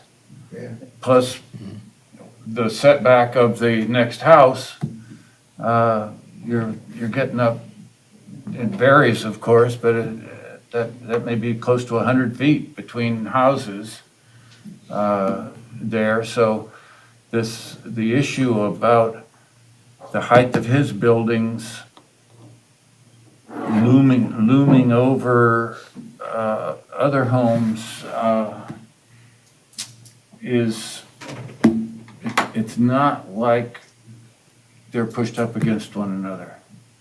I mean, if they are close to 100 feet apart, that's quite a concession. That's quite an accommodation, is what I should have said, not concession. Then let me just, one more time with feeling, more detail on the number of units, 28-foot height, side windows for privacy, extra privacy, visitor parking, and 8-foot fence.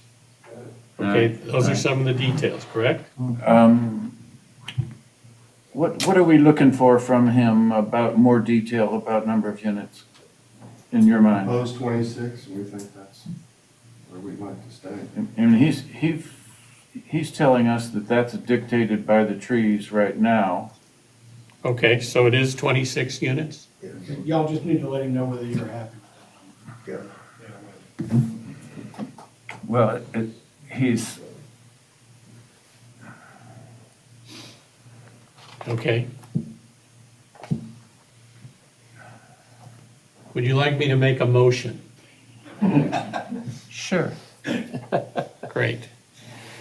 Regarding item number 211884-PDD-REZ, that the Planning and Zoning Commission will defer the application to provide an opportunity for the applicant to include a total number of units of 26, no more than 28-foot height, side window for additional privacy, visitor parking, and an 8-foot fence.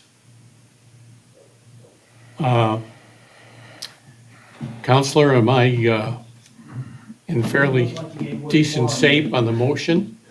Not over yet, bro. Looks like you did pretty good. Excuse me. Mr. Chairman, I believe your motion to be that you want to postpone consideration of this application for the applicant to bring back some additional details regarding your enumerated list of items, and we will to hear the remainder of that at your next regularly scheduled meeting. That is the correct motion that I made. Yes, sir.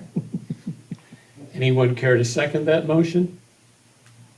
Seconded by Richard Brown. Quick question. Discussion. Discussion. Do we need to keep the public hearing open? The Public hearing the is public hearing closed. was closed. No, it was So the closed. next consideration of this will simply be discussion among the commission members. Okay, However, keep in mind, because it is an open meeting, the public will have an opportunity to make public comments. It won't be part of the official public hearing process. They will be able to make comments related to the item. okay. Thank you. And I think if they can make it, we can put this on the 14th. Moved and seconded. Any further discussion? All in favor? Okay, it's 4-1 to defer it, and hopefully we can do that at the next Planning and Zoning Commission meeting. Thank you. I think we will holler at me for changing my agenda, but she hasn't posted it yet. We'll still do it. We shall see. All right, thank you very much for everybody's participation. Hope to see you all again. Thank you. Item number 2, 21-1887-CO-U, the consideration regarding a conditional use permit application pursuant to Section 16 of Chapter 14 of the Lago Vista Code of Ordinances to allow modifications of the condition associated with the previously approved home-based dog grooming business at 2502 Newton Drive, Highland Lakes Estates, Section 32, Lot 32162. And Roy, if you would give us the, Yes, sir. There's basically two things that they're, two of the original compliance issues that they're asking for relief from, which require them to come back with an application. One is to have the ability to employ an outside groomer, if you will. You know, I don't know if they have an immediate plan, but they certainly want to have that ability, perhaps to justify the more tenuous portion of this, which is to do some improvements to the garage. And of course, as you probably know from the staff report, the concern from the staff is to make sure that those improvements allow for it still to be used as a garage every night when, you know, when the business is no longer Right. operating. That's our concern, and You know, I had a concern with that myself, and not with the applicant, but Is Roy with finished staff. with his I'm sorry, presentation? I'm sorry. yeah, no, I was done. I looked at that section 4 about the garage, and it seems like it's just an assumption that there's nothing in that thing. It just says you have to have a 400-foot garage, and a garage isn't defined by how it's used, it's defined by how it's built. And so I think it's kind of a stretch to say that, because I mean, lots of people use their garage for something else. I mean, they may have a shop in there, they may junk, I mean. Storage. So I have a hard time buying into that notion Well, that, let me put it of this the way, garage. when they take the overhead door out, and close it up and improve it and use it as a den, we cite them as a violator. Because the garage is no longer there. If the garage door's gone, I would agree. Yeah, and that's kind of what we were insisting here, is that, you know, at least have this thing, at least have the ability to function as a garage, and then if we have a parking problem, then code enforcement could say, hey, you know, get those cars inside at night. Yeah, okay.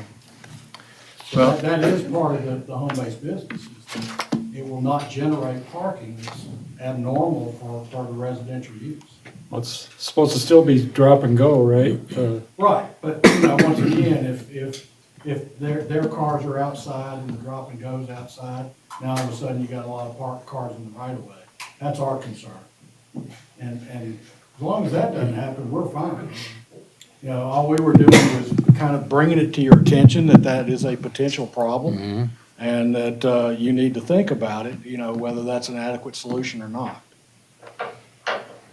I mean, it is in the ordinance that use of garages or accessory buildings is discouraged, I think is the specific language. And so she's asking, notwithstanding that provision, is this adequate? And, you know, I think that's the underlying reason, to make sure that. There's a two-car garage, if they just put one in there, it looks like from the little drawing. I hear you, and I think based on what they're asking to put there, that Yeah. if they're just, you know, if they don't, you know, if they just take a little care, use folding tables, you know, they can put the cars up at night, you know. That's our hope anyway. Okay. I don't know about a Irish wolfhound on a folding table. But Well, I think they do have some other grooming tables that are still in the house, I hope, but I think this was an expansion, but maybe not. You're right. There's some dogs I wouldn't put on a folding table either. All the tables we use are electric, Oh, okay. yeah. yeah, I'm sure we'll have those questions when the Right. applicant makes their But presentation. that was our real concern, was make sure that the garage doesn't really go bye-bye on a permanent basis. And those are all the following conditions that you enumerated. Yeah, and once again, that's not that all of them are necessarily, you know, epically brilliant. You can eliminate some you think are silly or add to them if you can come up with some more that, you know, you think will address those concerns, but. There is one that I think is silly. And that's your assumption that garage is insulated. Really? I mean, that's just kind of standard where I'm from, that it doesn't matter whether it's air conditioned or not, you insulate it. Not here? I do not think that that's the standard for Here. construction in central Texas. Okay, I think I stand corrected. I think that I think the insulation ends at the heated and air conditioned space. Wow. Yep. And that includes Cheapskates. walls and ceilings. We're not talking about a lot of money now. I agree, particularly once you're already there doing this. What can I say? Make the garage My- a little my- bigger. my So you inner got architect with is coming two-wheel out. vehicles. Any questions of the staff at this point? Yes, I just want to be clear that we do not need to be guided by the two-car garage requirement for how the house is constructed from the standpoint of guiding our decision tonight about whether or not this groomer is going to take the tables down every night and bring both cars in. Well, once again, I'll quote the language in the ordinance. The use of accessory buildings or garages for the business is discouraged. That is a line in the ordinance. Thank you, Okay. Ray. Okay, thank you. Is anyone in this particular group of dog lovers that need to remove themselves in the event that their hound is being groomed by Michelle? And that Clandestinely. they would be, Not at this time. not at this time. All right. If you'd like a dog, there's one I can get for you. But anyway. So Thank you, if we could at this point, ask the applicant to make her presentation. Hello, y'all. Thanks for having me here today. I'm Michelle Morgan. I own Doggo Vista Pet Grooming in Lago Vista. Opened my salon about a year ago. Met with y'all about a year ago to have the salon ran out of my house. Y'all approved it. I think I've been running for about 13 months without any complaints. And I'd just like to move the salon from within the home to the garage. Obviously, we would fully insulate, air condition, and heat it. All of those things so that the dogs are comfortable. We basically want to do this just to, my husband and I operate together, and we want to be able to work in the same room. Right now, he's bathing dogs in the bathroom while I'm grooming dogs in the other room. And just for safety purposes, I feel like it's best for us to be in the same room together. in case of an injury caused to one of us, or in case of an injury caused to a dog, which things happen, so, I would just like to move it to that space. As far as the employee thing goes, sorry, I'm not really looking to hire an employee, but if I were to get sick, my husband were to get sick, if I were to get pregnant, anything like that, then that would be the time I might look into hiring somebody so that we don't lose our source of income. That's it. I'll just kind of run through these things, Michelle. So some of the things that were of concern, and that the overhead door of the garage remains in place and functional, that's agreed to. That the grooming tables and other equipment located in the vehicle storage area of the garage will be removed or moved at the conclusion of each workday, and its use as a garage maintained whenever the home-based business is not in operation. Right, well, moving the entire electric grooming table like out of the way to pull a car in every night, I can't do that, but we are a one-car household, we only have one vehicle, and I could keep one section of the garage open for a car to come in.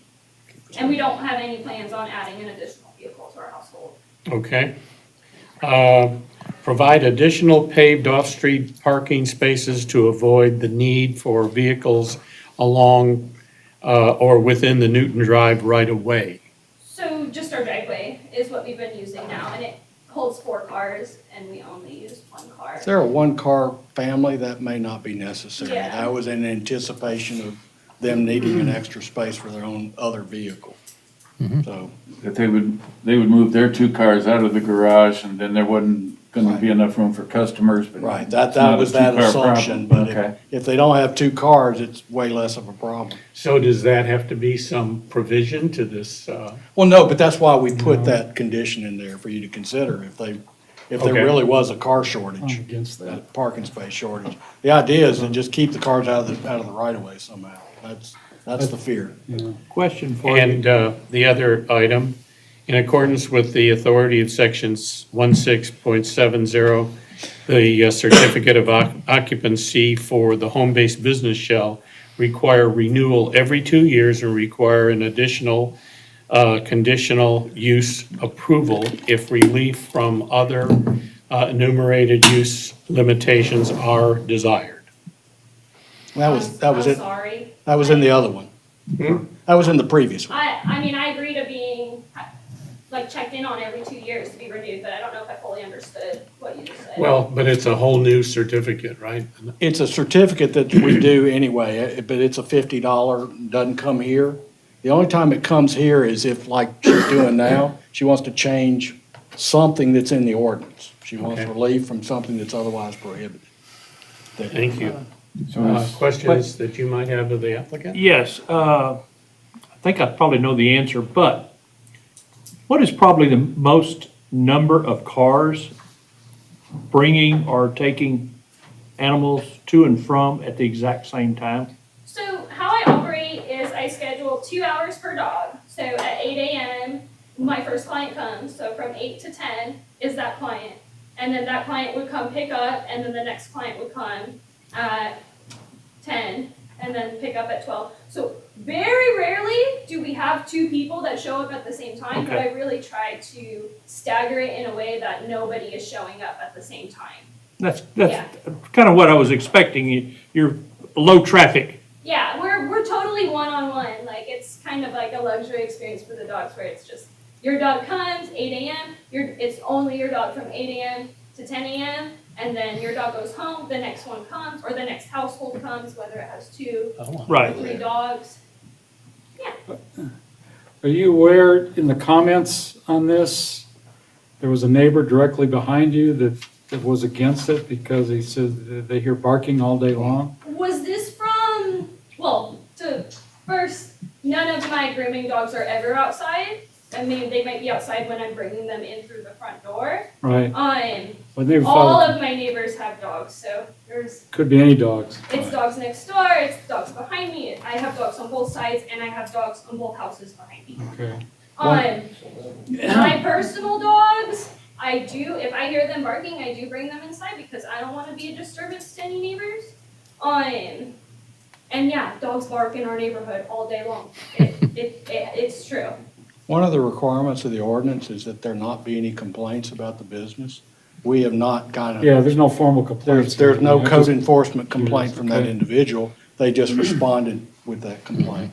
So And then two, rather than having a requirement about folding up tables for a car and all that stuff, something that I would think be important is if, since you're in the garage, is that the garage door remain closed while Yeah. business is in Yeah, operation. absolutely, just for the safety of the pets.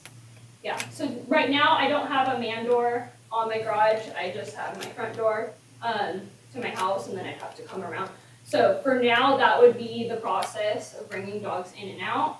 And then my front yard is gated, so that way I can keep the dogs more secure. So- But I definitely would never have it open while I'm working on, like, a customer's pets, just for the risk of them escaping. So you wouldn't mind if that condition is in there, just to, Yeah, that's fine. okay. I'd like to be able to groom my own dogs with it open, but. Well, then you're not, the business isn't open, right? There you go. Any other questions of the applicant? All right, then it is, thank you, Michelle. Thank you. It is 8:58, and we will open the public hearing. And anyone coming No one signed up. coming forward to talk about, I had no one sign up for it. I had no one sign up for this one. okay, I just wanted to give any of those dog lovers or non-dog lovers an opportunity to express their opinion. Then if that's the case, then we're going to close the public hearing at 8:59. Further discussion from commission members? And Tom, I see you wanted to make a motion? Well, I'll discuss it first, but I just, if I make a motion, I'm gonna go with A in the recommendations, except I'm not gonna include option 2. In its place, I would have it just the garage door must remain closed during business hours. Okay, That would be my replacement for that. And other than that, no one else has any other comments, and I can make a motion. very good. Let me, you would not require 2 or 3 from under A? He just changed 2. You just He changed left to, everything else 3 there. would be a situation where if we had, code enforcement issues about cars in the right of way associated with this business, we could then ask them to add it to alleviate that problem. They wouldn't have to put it in up front with 3. Yeah. Well, But that I would be- feel as though that's unlikely in Lago Vista. Even in the aerial shot that you provided as part of the packet, you could see a number of neighboring Oh, yeah. houses with. Right, but they don't have home-based businesses. That's, that's a little That bit we of know a of. different story. Right, well, you're right. We do get a few new ones every year that they didn't come to us, we found them. mm-hmm, I'm sure that's true. Oh, yeah. it's like that guy down the street from you, Mr. Brown. Okay. We'll talk to you We- later about that. Every time we have a zoning application in a residential area, when we start doing research, we find 1 or 2. Yeah. We ready? Yes, Tom? All right, I'll make a motion that, are we doing this to approve or just recommend council approve? It's recommend council. Recommendation. That's what I thought, okay.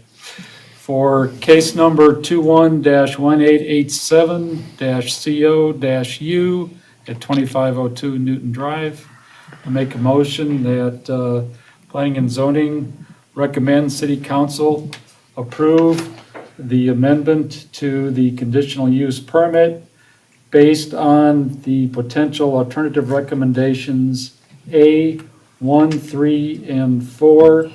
And option 2 should instead read The garage door must remain closed at all times during business hours. I'll second it. Sounds pretty good. Seconded. Further discussion? All in favor of the recommendation? Aye. Aye. It's unanimous, and hopefully the dog lovers at City Council will be happy to approve what their Planning and Zoning Commission has passed along. Thank you, gentlemen. Thanks, Thank you. Thank you, Michelle. Is there anything else? Oh, it's time to go home.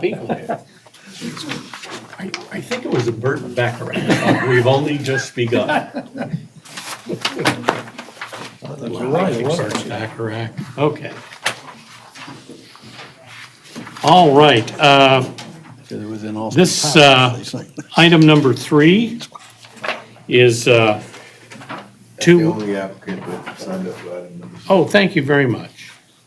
That's 211894-SP-E, consideration of a special exemption application pursuant to section 11.60 of chapter 14 to allow an increase in the maximum height allowed by table A, chapter 14, 15 feet to 20.42 feet for a single-family residence at 2705 Patriot Drive, Highland Lakes Estate, section 29, lot 29028.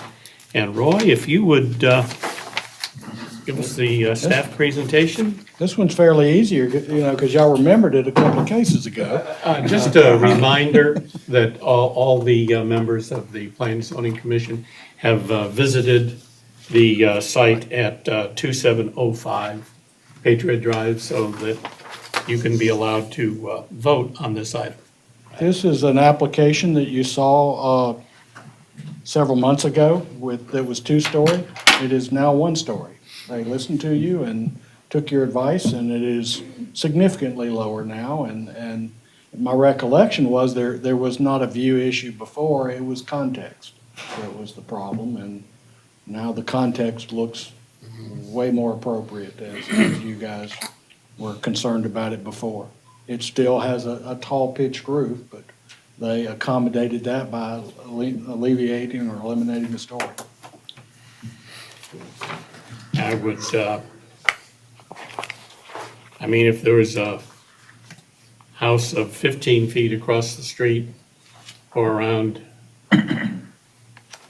based on how flat that topography is in there, I don't think anybody's going to be affected by a view. This was a context thing. It stuck out a little bit. Yeah.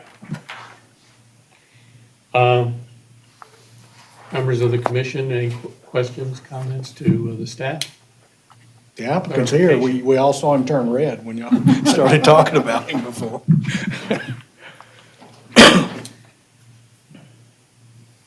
All right, then, we'll have the applicant make the presentation, please. Nice to see you again. Yeah, If you nice give to see you the- guys in person. Your name and address. My name is, yeah, I did. My name is Michael Price. I am the VP of Operations for Firefly Code, which is a really fancy title for chief cook and bottle washer. You know, I set the pole out that you guys went and checked out, and I get dirty, and to have a jacket on me right now is basically settling a bet with my boss, Dirk, which y'all met via Zoom a couple of months ago. I just won. So anyway, we talked about this a couple of months ago, and I got concerned, 2-story, almost 35 feet. So yeah, I did turn a little bit red earlier. I think Roy had mentioned Firefly now about 5 or 6 times. But, it's kind of nice to be, what we're asking here for, instead of lowering the pitch roof, Commissioner Brown, like we had discussed a couple of months ago, to bring that down just a couple of feet, that farmhouse elevation looks so much better with a high-pitched roof. So we just eliminated the second floor, spread it out a little bit. It's not gonna have much of a backyard, but it's still gonna look really good from the street, and that's what we were going for. We are asking for 5 feet and a couple of inches there. If you have any questions, I'll be happy to answer. Yep. Thank you very much. It's 9:06 and we'll open the public hearing. And I have something from, is it Adam Benefeld? Benfield? Yes. Yes. If you'd give your name and address, Adam. I am Adam Benefield. I live at 1304 Emerald Road, but I own the house at 2704 Patriot, and I own the lot at 2702 Patriot. So I have vested interest in what's happening in the neighborhood. Totally understand that it's only 5 feet, standard switch and bait like what you saw earlier. Let's go from 36 to 20 or 36 to 28. Makes you feel good. I saw all of your faces light up when the developer earlier said, hey, we'll do 28. And you're like, oh, that sounds amazing. But the reality is there's ordinances and rules in place that have been maintained for decades. And in this particular area, it's 15 feet. I'm sure my house at 2704 would look aesthetically much better at 5 additional feet. In fact, my house at 1304 Emerald is pitched like this on the sides and has a completely flat roof in the middle. I'm sure my house would look so much better aesthetically at 20 or 25 or 28 or 30 or 36 or whatever everybody wants. But the reality is there's a lot of pressure being put on Lago. People are coming in from all over the state. They're wanting to say, I understand that Lago and 1,000 other people have built under the rules and regulations of 15 feet. I did it. Other people have done it. We went by the rules, and that's what makes Lago great. And then all of a sudden people say, well, I want to be 16 feet, and I want to be 18 feet, and I want to be 20 feet. Better yet, let me start at 36 feet, and let me come down to 20 feet and make you feel better about it. The reality is, the rule is 15 feet. And you guys have the right to make variances if there's cause, if there's reason. So the question is, what's the cause? What's the reason? Why go 20 feet? We have a rule in place at 15, so why make a variance at 20? Other than, it just looks really cool. Because what's gonna happen is you're gonna set a precedence. It's one of the very first houses in the street that's gonna be built. And so when you approve 20 feet, the house next door, what do you think it's gonna be? It's gonna be 20 feet, maybe 21, maybe 22. And the house behind me, what's it gonna be? Everybody has a reason, everybody wants taller, everybody wants bigger, but we have rules in place. And the rule is 15 feet. Now, if the man came up here and said, look, for this reason, I needed it at 20 feet and there was compelling evidence or reasons, I'm listening. That's why I came here. I wanted to listen. But what was the answer? It's just gonna look really cool. I'm sure it will. I'm sure it'll look great. I'm sure all of your houses will look great 10 feet taller.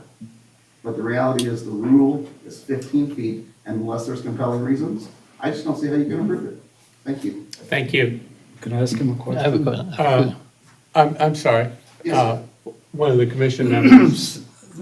I just want to make you aware that you may not know, there's also an ordinance that dictates how we conduct this process for height exception.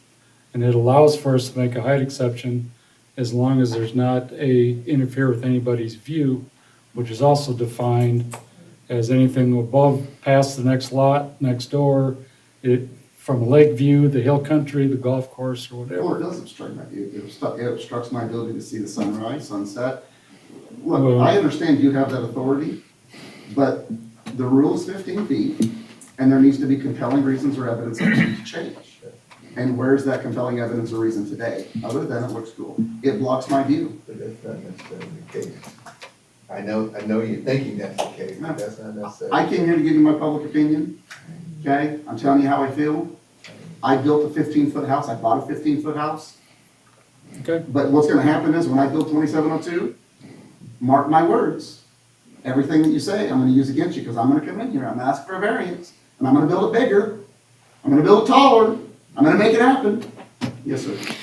What addresses did you say that you owned? On Patriot or total? Patriot. 2704, I'm under contract, I close in a couple days, and 2702. I was thinking that Patricia Aird owns 2704. Patsy, yes, I'm under contract. Yeah, it's just gone under contract. Okay. Just curious about that, No, I appreciate because you haven't lived there yet. I do not, and I don't plan on living there. Okay, But I Thank am you. gonna build on 2702. all right.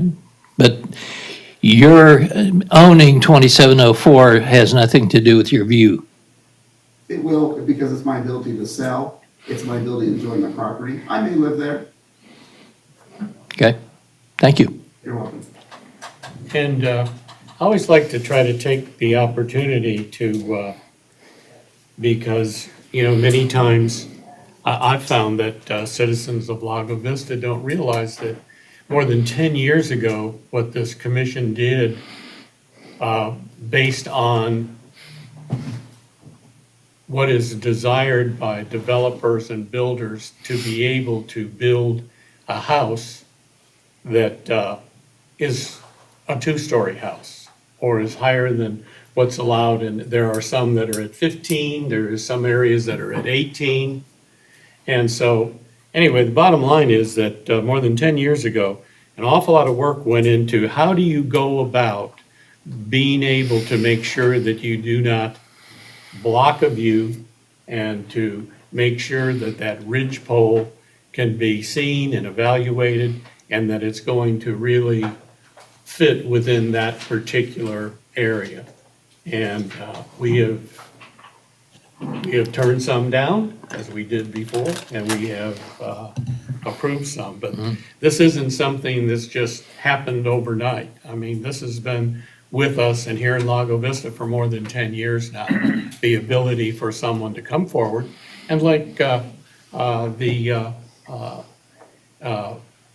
person speaking during the public hearing certainly is entitled that when they plan to build, that if he wants something that is above the 15 feet, he's certainly entitled to make application for that exception. So is there anybody else? I only had one sheet, but is there anybody else that was going to speak during the public hearing? If not, we will close the public hearing at 9:13. Is there any discussion amongst the members of the commission?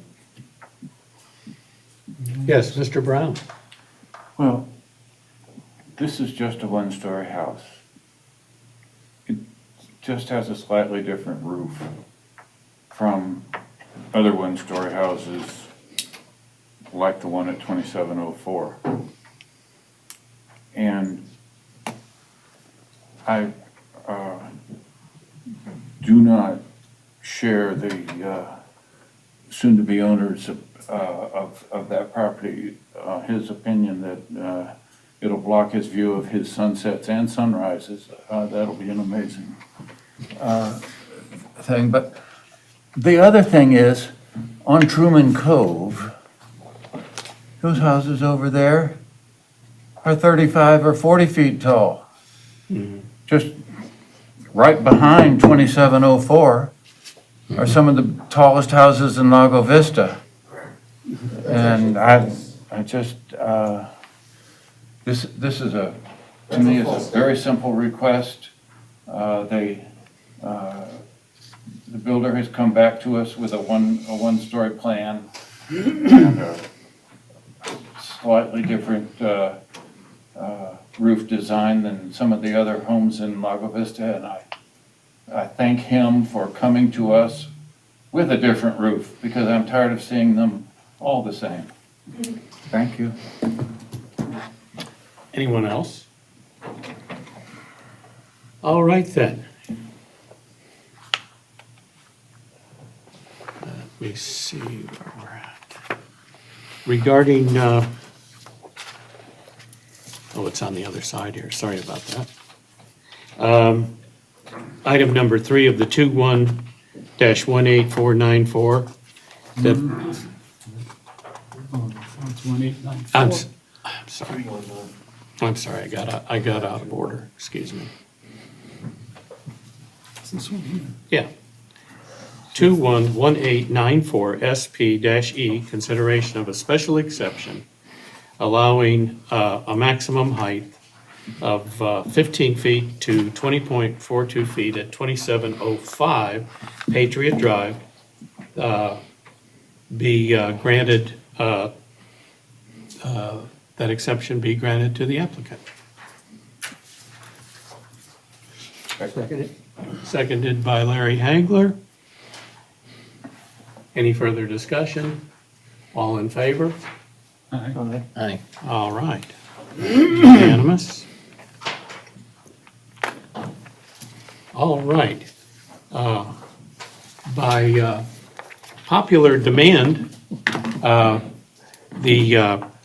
members of the Planning and Zoning Commission would like to take a brief recess of, we'll recess now, we'll return at 9:24.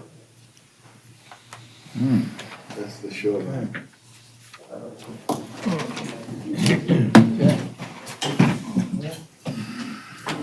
It's okay.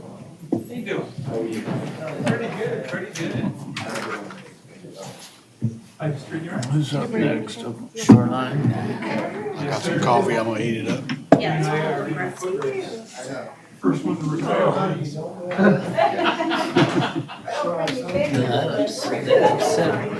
Claiming that he was the owner of that property, and I knew he He wasn't. didn't come across very well. I mean, I was in that house last Saturday, showing it. Yeah. And I tell you, it doesn't close that fast. Yeah. It is. I wondered about that ownership Patsy Air. thing because I had talked to that lady when I was over there, and she gave no indication to me that. She lived there, didn't she? Yeah, She didn't rent it or anything. She was the owner Beautiful, occupant. beautiful property. I mean, Yeah. Yeah, well kept. Oh, I didn't realize there was a pool in the back. yeah. I mean, my daughter was seriously considering it, as a matter Oh, of was fact. she? Yeah. Yeah. She just didn't act soon enough. Doesn't have a view. Talking about spoiling the view, it doesn't have a view. The view is the pool. I'll tell you, if your daughter is trying to buy a house in Lago Vista, she really missed a good buy if she could afford $375. She made an offer of $770 some on one that was in Jonestown Hills. A home across the street from me. You've been here a long time. Did you know Keith and Donna De Francisco? I probably have run across, but I. They've lived here since either late 70s or very early 80s. And they just moved into a private apartment. So where is this? It's on Outpost. Okay. It's a golf course lot. It's a nice home, 100% masonry, nice add-on sunroom on the back on the golf course. Oh, I think I remember seeing that, yeah. And they were old, they got impatient, they just said, oh, let's just sell it as is. And they priced it way too low. As far as I'm concerned, they got the wrong realtor who didn't give them better guidance. That's too bad. The buyer whom I have met, he hasn't moved in yet, but he said, I stole this house. It was worth $475, not $375. Yeah. He said, I never thought that I would get it for the asking price, but I just. It's amazing because nothing goes for asking price these days. It's always above. The thing is, I guess the realtor's obliged, if you get an offer of the asking price, you're obliged to take it to the owner. Well, I don't know what advice she gave the owner, but. Probably should have told them to hang on for a little bit. They just said, oh, okay, we got that, and that was that. The guy said, I stole this house. I was totally prepared to bid more. But I wanted to get my oar in the water and at least be one of the bidders. And he said, I was amazed that they came back with me and accepted my offer. Well, my daughter, all she wants Put them together. First of all, is a view, painting a view of the This is lake. not a view lot, it's a golf course lot. Secondly, the back of the house has to be facing west so that her deck would be facing the sunset, so she could have a glass of wine while she's drinking, or while she's watching the sunset. It needs to have a pool. I have that, and it's not always a blessing. It works a lot better in the morning than it does in the afternoon. Yeah, we face away, our back is to the I do west see too. some beautiful sunsets, but they're mostly from my living room and not from my porch. I put film on several of the windows, and we have drapes that fall down. Yeah. Because that western side. He offered 2,800. Those west-facing porches are, and not a right. Yeah, we live on a street called El Dorado, and it looks over the golf course to the lake. And that's where she got infected with the view. Has I told you anything Well, what's supposed to be on the agenda for?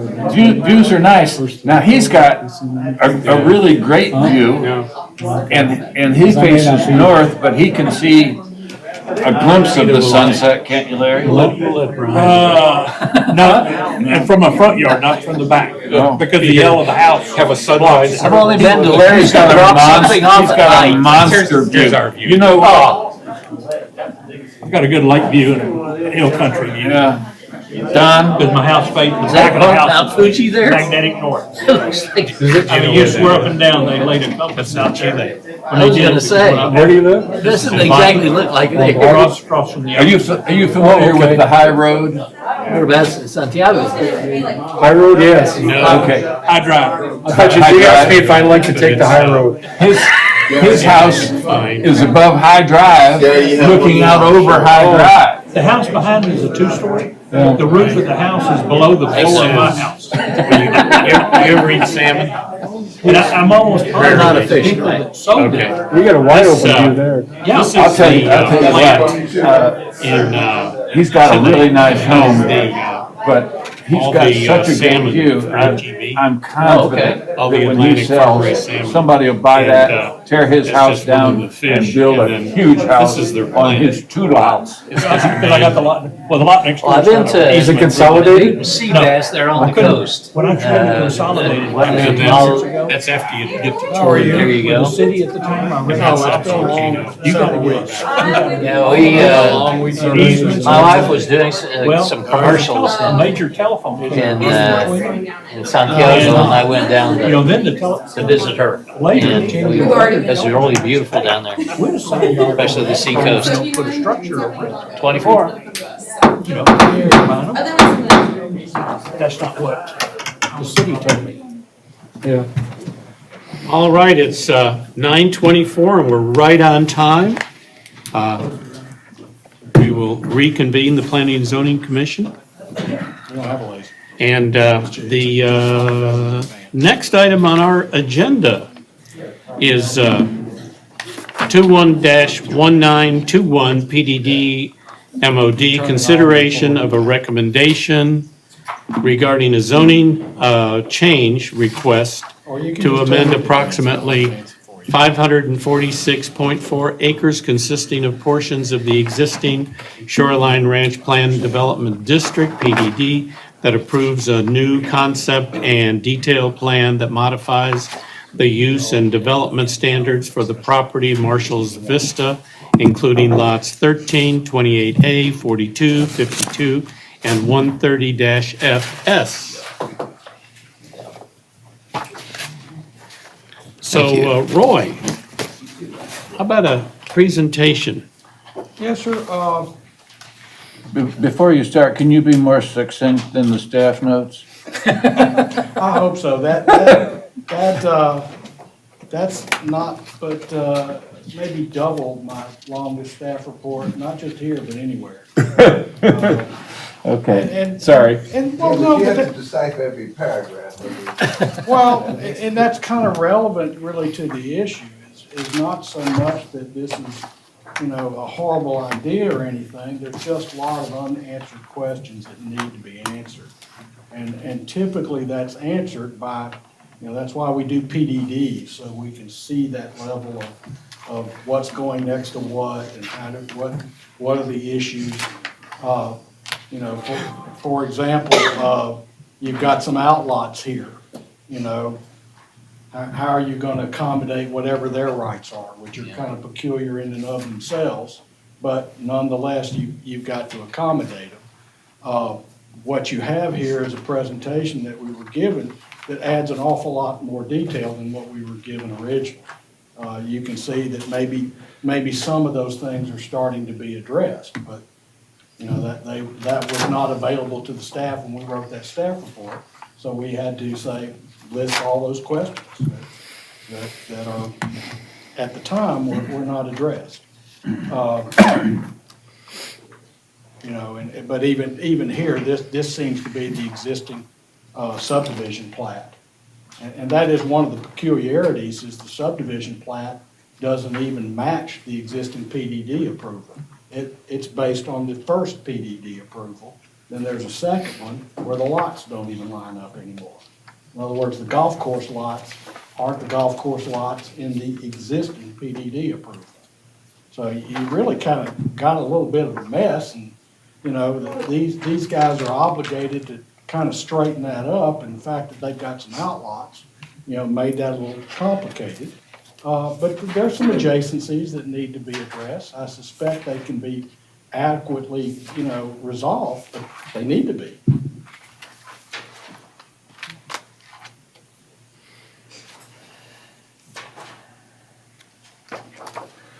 Yeah, I don't know if you want to ask any specific questions, but I certainly don't want to go over the entire staff report. If I can avoid it. So, I would like to suggest that our presentation will address pretty much the entire. but just as a question, this seems like be a lot higher density than the other proposals that we've seen for this general area. Yeah, and once again, and that's kind of what the difference is, you know, is. And it's not that density is inherently, you know, evil, but you've got existing developed property. And what you've got to do is, now, how are you transitioning, you know, from that to your higher density? You know, whereas if your higher density impacts nobody but the people that are buying into this development, knowing they're buying into that high density, that's not typically a problem. It's what are you doing to the existing property rights? And that's kind of what the staff report harped on repeatedly. And eloquently so. Oh, I'm sure. And though, like I said, it's not that they can't be, they need to be. And a couple of occasions, like I said, we think, you know, different things are in order. You know, the amenity sites, you know, we recommend some serious changes on. You know, some of the narrative conditions, we recommend serious change. But once again, you know, that's up to you guys. That doesn't, you know, those can be addressed in conditions you want to send forward to council or whatever. That's up to you guys.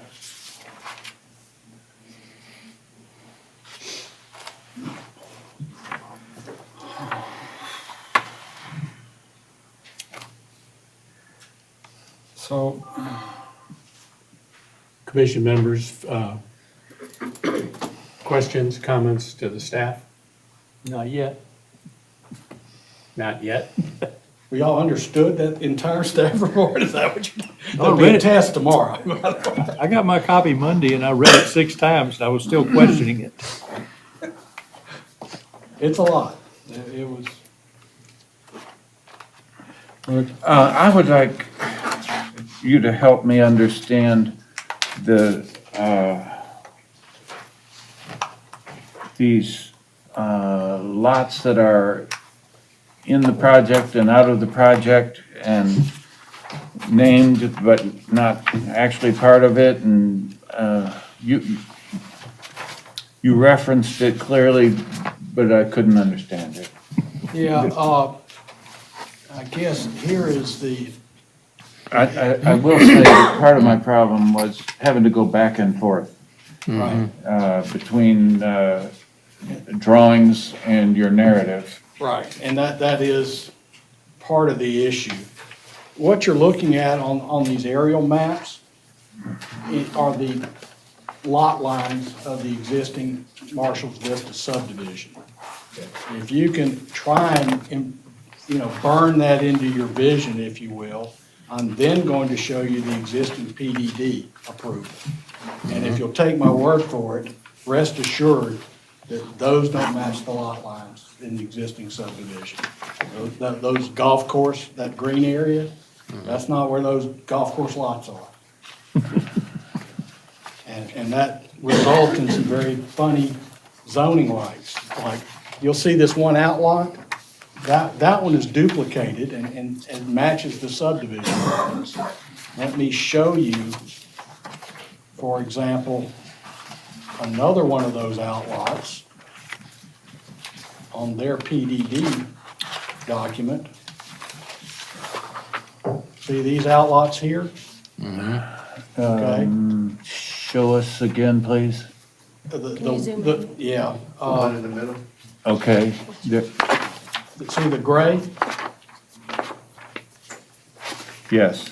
All righty. Exactly how those are gonna be accessible. There's a trail system that cuts across that gentleman's lot. There's open space that overlaps it. You follow me? Obviously, if they own that property, that'd be fine, but That's better. that's an issue Yeah. that has to be resolved. Yeah. That's one of the things I brought up. He kind of gets cut off. The other one you'll see in the lower left-hand corner of, I believe that's tract A. Without the street network there, exactly what are you doing to that property owner? Now, the other thing I mentioned was he's got kind of split zoning already because of the new PDD. You follow me? Because even his PDD rights don't coincide with his lot lines. But what you have to do is say, okay, let me interpret the existing PDD.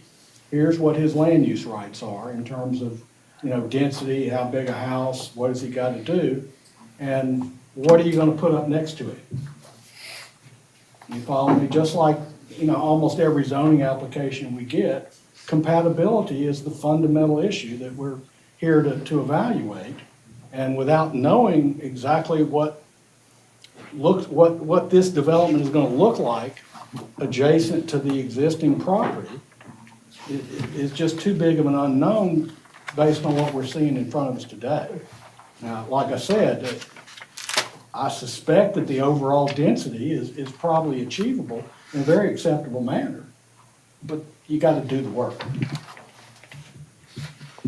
Okay. Does that make sense? Yes, it does. Thank you. So we're going for a brand new PDD or a hybrid of the two? Well, it's, like I said, what you have to do is leave the existing lots that are not part of this application, which, as I recall, is, there's a few that are at the edges that don't create a problem. There are 3 that are internal, if you will, in the interior of this. Now, those people have their existing land use rights. I don't think their existing land use rights fall apart. One of the reasons is because the old ordinance had an either or. One of them was like part golf course, part high density. But it also said, but if you wanted to replace the high density with low density and build a regular single family house, you could. So you had that out. So that doesn't fall apart. What the real issue is how are you treating that property owner? What are you doing to make sure he's compatible with his single family rights? Same thing like with the lakefront amenity center. You may remember Nature's Point was on the other side of this lot. And we were real careful about the parking and the driveways and making sure we respected that property owner's rights. You need to do the same thing with this parking lot and driveway and all. But yet, we need to do it, and they need more land to do it properly. Yeah, the acreage devoted is, Well, it's right doesn't next seem to, they appropriate made for the the entry very narrow. 1,360 Right, to units. reserve room for houses. They probably can make that a little wider and respect that other property owner a little better. Those kind of things.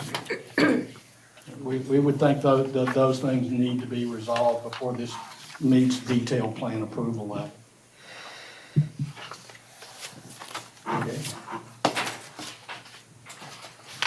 Thank you. Fogging up my glasses. Anything else for Roy at this time? Then we'll ask the applicant to make their presentation. Let me switch back to theirs.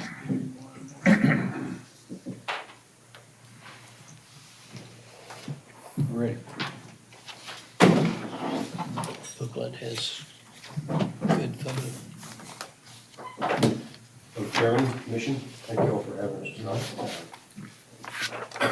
We, If you could give your name and my name is Joel Scott, and I'm with Terramark Ventures. We're the developer, or potential developer in this case, for Shoreline Ranch.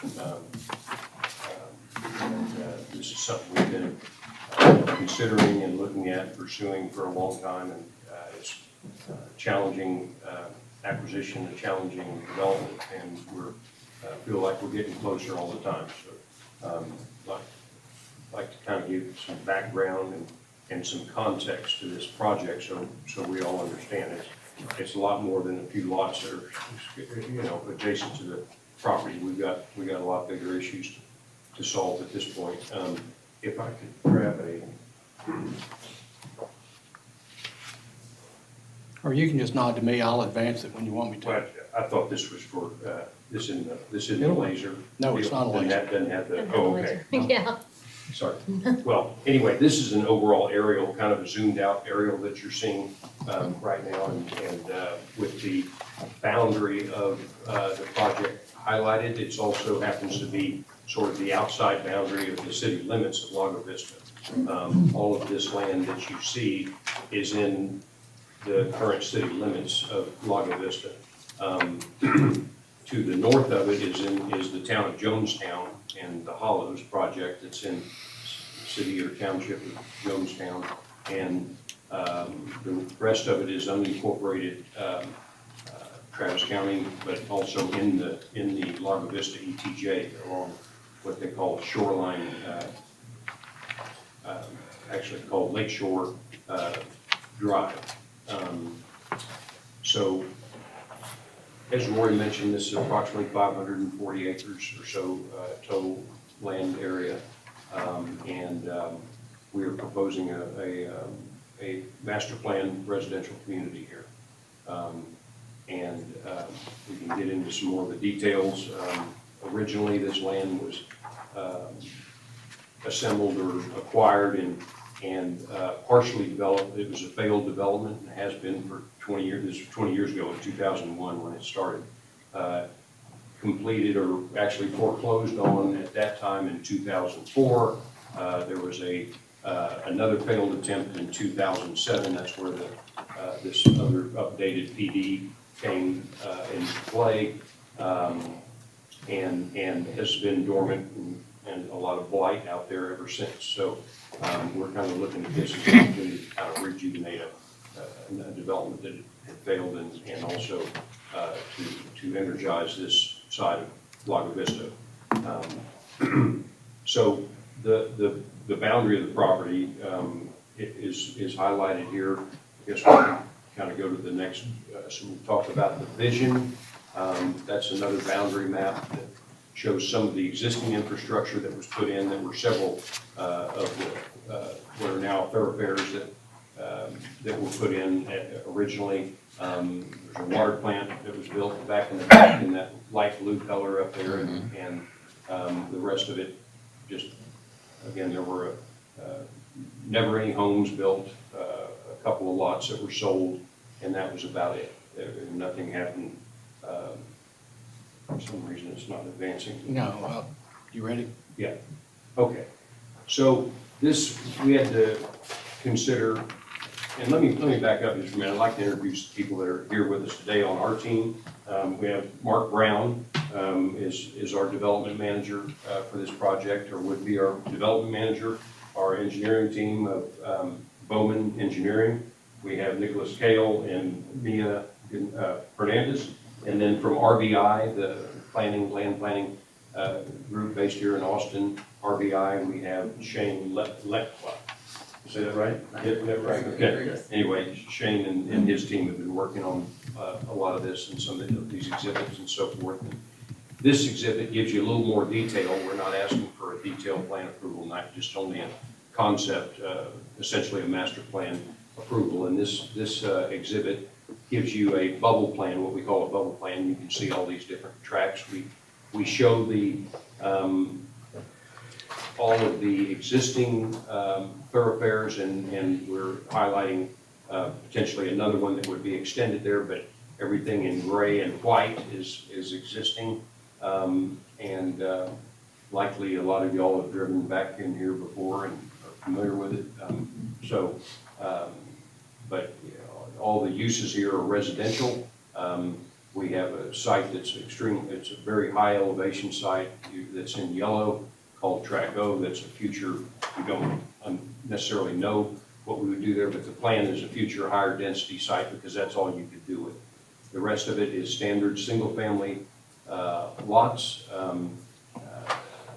By the way, the two purple are two potential amenity centers, and that's what we're considering for those two sites. And then the blue again is where the water plant is, the city's water plant. Somehow we would dedicate the land to the city because the city doesn't own it, but we would just convey it to the city, along with some of the right-of-ways. Beyond that, the green areas are all going to be open space and nature trails. You can see some of the exhibit has some nature trails that are designed into it. Those will be public, open to the public, and even provide some water access for the public. The other amenity center would be, I guess, private and maintained by the HOA and operated by the HOA that we would form. The declarant rights, which basically control all the land use in the development concepts, have been conveyed to the current owners of the property, and so those would be something we would consider in a new declaration that would address this whole master plan. And it'd be a file of record that has all the deed restrictions, and it would change from what was a 210 acre roughly golf course, originally a Gary Player signature golf course that never opened, but that you know, that was a private golf course along with all private lots. They had no open space, no common space, no amenities or anything for the residents. We'll have plenty of amenities and common space and open space to the public, not just the residents. So that's the idea behind that. And, you can see the lot size. We are proposing at least 5 different product types in here, residential product types that would include 50, 60, 70, and 80 foot lots, along with 100+ foot estate lots that would be much larger. That's the sort of the menu that we need to make this a successful development. We have to be able to offer a lot of options for homeowners and families that want to buy homes in Lago Vista. We have some typical lot sizes on there. Those are minimum lot sizes that are on that exhibit that you see in kind of the upper right-hand side. Also some street sections, different thoroughfare sections that are in the exhibit on the left-hand side. I'm giving high-level information here, and I think our consultants could give a lot better detail, but the idea is that we would have maximum number of units of about 1,100 units. That's about 2 units per acre is what we would end up with on this project on the residential side. And that's very optimistic in my opinion. We've got some other constraints that you can kind of see on there. There's a big overhead power easement, center point easement that traverses the site. We have some other easements that impact the usability of the site, but generally, you know, there's a lot of topography to work with, which is going to affect densities, and we're prepared to deal with that, and our planners will address all of that. So Again, high-level mobility. Currently, there's only one way in and out of this project. It's called Shoreline Ranch Drive. It's basically the extension of Boggy Ford, and it comes in, and it's the only way you get in, the only way you get out. And I know the fire marshal probably doesn't like that, but that's all there is right now. So our plan is to install, and to help relieve traffic as well, to install, you'll see another artery that comes out to Loman Ford. It's on the left side, going out north of the high school. We would put in we would call Shoreline Ranch Boulevard. That would be the primary entrance to this community. And we would have that basically would extend and dead end into the visitor center, the rec center, where you come in, and there's lake views coming from the top down, so to speak. So it would be a second point of access that would be coming in and out. And a third, we've had discussions with the adjoining landowners to the north, the guys that have the hollows, and we met with those guys and talked about potentially another point of connection to Destination Way. So that would give us a third emergency access point but that's not Lago Vista, that's City of Jonestown on the north side.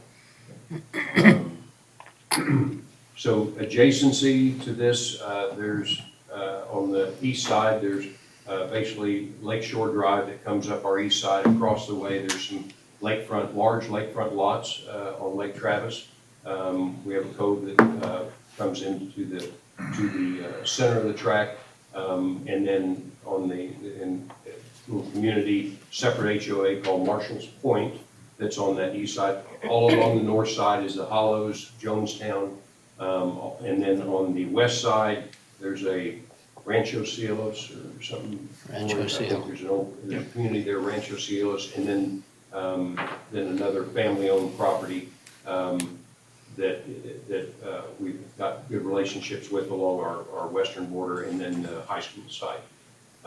We've met with the school district, and particularly that landowner, about dedicating that right-of-way. We would do 80-foot, 110, and a 80-foot to 100-foot right-of-way coming in. That would be the primary entrance. That would be at our cost. We would also do a signal light, four-way intersection there at Loman Ford, and put a signalized light there for that intersection,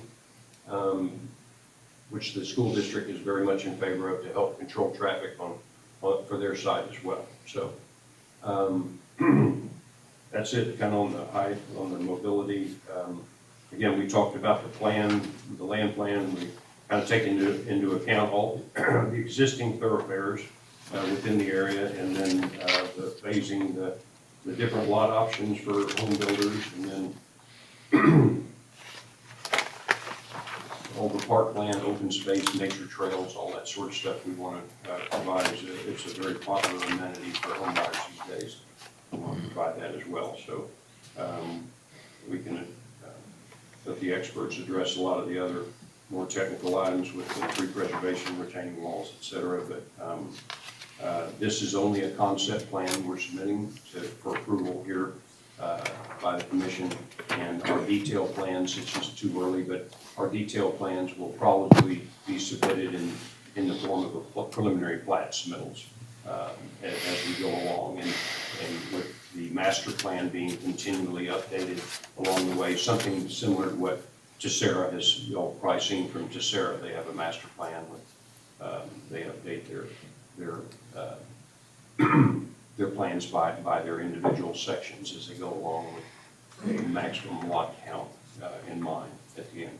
So with that, I'd like to turn it over to the experts that are here with us today. Well, let me just mention something real quick, and then we'll get Shane up here first. Hello, my name is Mark Brown, and I have to take most of the responsibility for the package that was delivered to Roy. We were hustling to meet a deadline, and there did end up being a couple of typos in there. And so I have already corrected all of that, and I put the corrections in those handouts. Not that it matters, because the staff memo was really the focus, but I want you all to know that there are a lot of challenges here, but we really have a great team, and we are very confident we'll handle the out parcels properly. We're gonna handle that just how it needs to be done. We'll probably even own some of them, maybe all of them. Probably how it'll end up. But at this point, I would say the submittal we gave Roy had a few things in it I just want to let you know. We were trying in some of those requests to give ourselves some latitude without knowing exactly, for example, how steep we would need to go.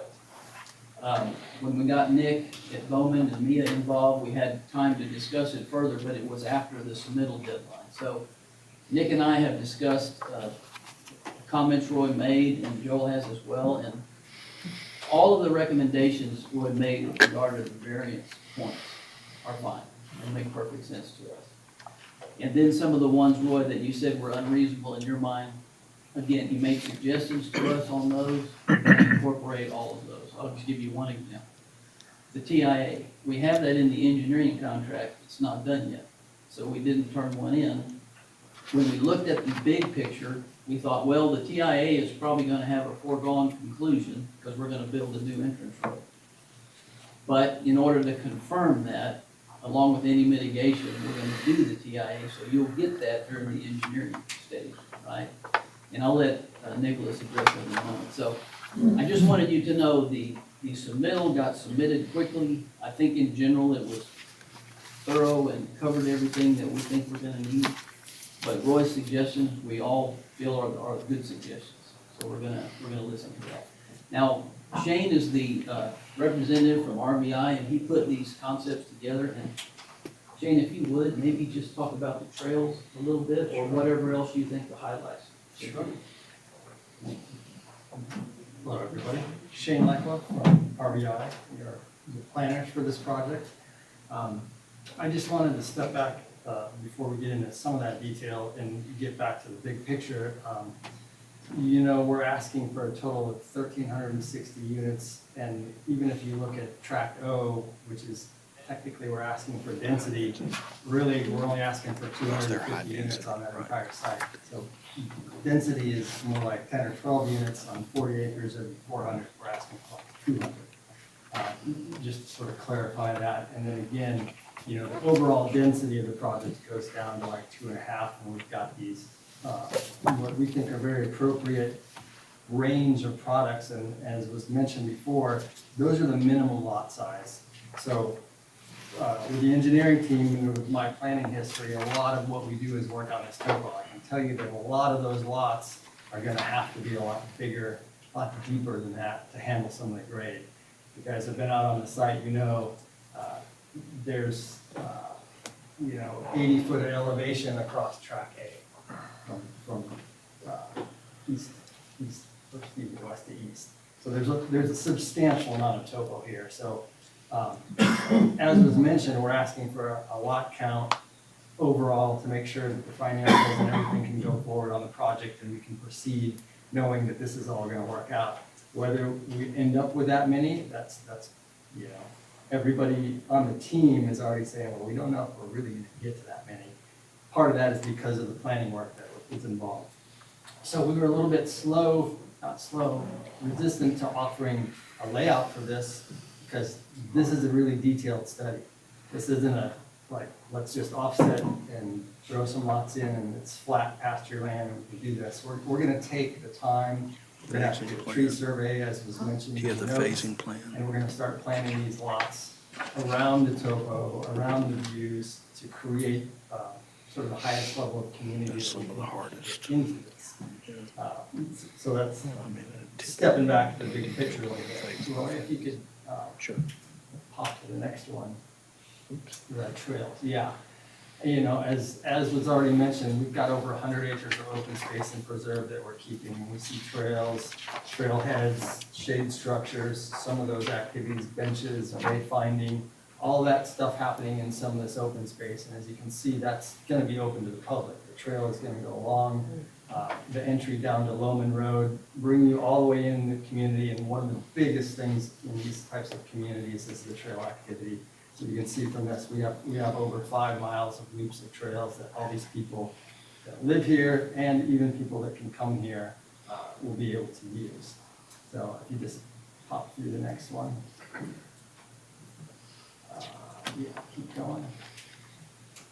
We've obviously looked at phasing this. We're not going to go out and build 1,200 units all at the same time. So this is probably similar to what we would be coming back in with specific detailed plans for the different tracks. And the other thing to note is most of those tracks are relatively, as big as this project is, we really tried to reduce the scope of each of those parcels or each of those neighborhoods.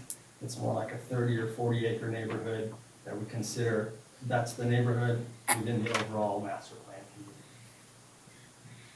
community. So again, this is just early stages of concept. I heard some discussion about making sure the parking is screened. All of those things we definitely are going to be considering as these plans move forward. We're acutely aware of the neighbors that are existing and making sure, especially with a lot of the tree coverage on site, we're really, and the grading, we're really thinking that we can nestle these things in there. And I'll be surprised if the neighbors even know some of this stuff is there by the time we're done. So I think we've got a good direction, and again, we're asking for general approval so that we can move forward and get into the detailed design of all of these spaces. But we're really excited about the project. If you guys haven't been out there, it's really beautiful. Some great views and existing trees, and we're gonna turn this community into something that embraces that rather than just kind of plows over it. So, if you have any questions or if anybody else needs to speak, thank you. Is there anything you would like to cover on the, some of the grading we talked about and just anything in general? Or if not, we can see if there's any questions. I think we can go to the questions. You all covered it pretty much. Very good. Tom? If I remember reading the staff report correctly, one of the problems right now is getting road access, or getting access to build some of those roads and stuff, because they're not. Well, I'm not sure I understand the question. The plan we have, the key to it is the new entrance road. Right. And And that's, already. right, that's property they don't control, that's Yeah. not actually in here. Right. Okay. Yeah, is that what you're referring to? I guess so, yeah, because I remember reading something about access and, Well, let me say this, the new entrance road, we're already well down the path on that. We've met with the school district, we've met with the England family. And I would say at this point, we're in agreement pretty much with the England family on the route. And the next thing we're gonna do is survey it, do the detail work on it, make sure it fits. And the school district, although they haven't approved it officially, they're in the loop and they've seen everything. And so internally, there aren't any problems with access because we'll own all the land and that previous plat, we're just going to add it as we go unit by unit. The Am I restrictions, saying that right? That's correct. the restrictions internally are, if they don't acquire these out parcels that are in the middle, they're obviously obligated to give them some sort of access, so that may That's correct. dictate their road design in a way they might not yeah, otherwise want to. that's maybe what I was thinking too. It was the main entry But you road. also mentioned Destination Way. Are you aggressively trying to get another entrance there, Well, or is that? we think that it's really important and I think worst case, it's an emergency entrance in case we need it. We've had that That- conversation as well. Best with case, Joe. it's gonna be like a 2-lane road, much like the other roads are. It may be like, like we have other ones that they're closed, except when there's an emergency, gated or whatever. It's got a, you'll probably have a finished throat, if you will, through the right of way. And then after that, it's not a real road that anybody would use, but it's usable for emergency access. We think the entire community would be served better by having a route through there, and we certainly encourage it. Jonestown seems to be hesitant about a real road, and so we'll take the emergency if that's all we can get. And then just curious on the trails, those would probably be popular if they're going. Are you looking at paving them and making for hiking and biking, or just hiking, or both, or? Yeah, we're gonna have a combo. Please come to the mic so the folks who are watching online can hear you. Sorry. Yeah, we're gonna have a combo of both paved and non-paved trails. Specifically, some of the non-paved trails in some of those open space areas that have a little bit more topo, those probably are gonna end up being non-paved trails.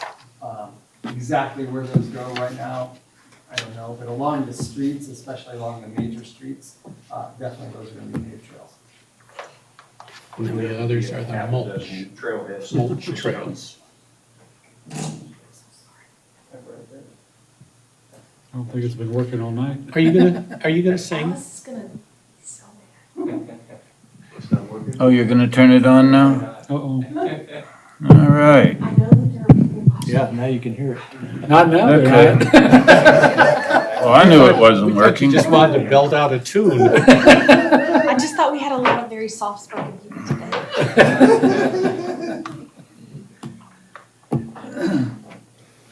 Next, Mr. Brown. Thank you.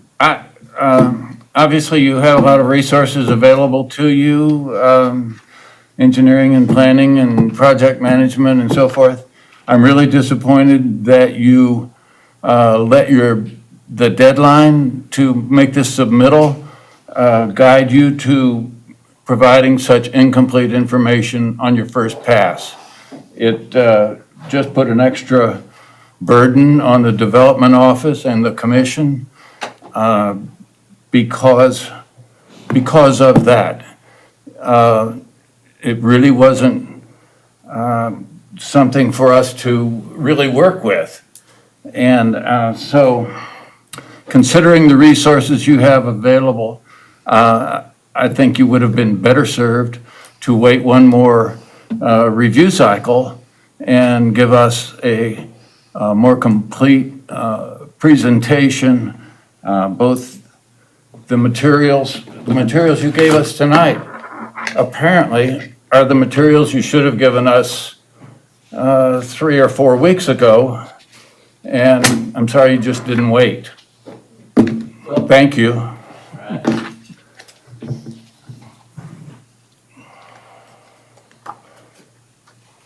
Anyone? I had a question, might be more for Roy. But,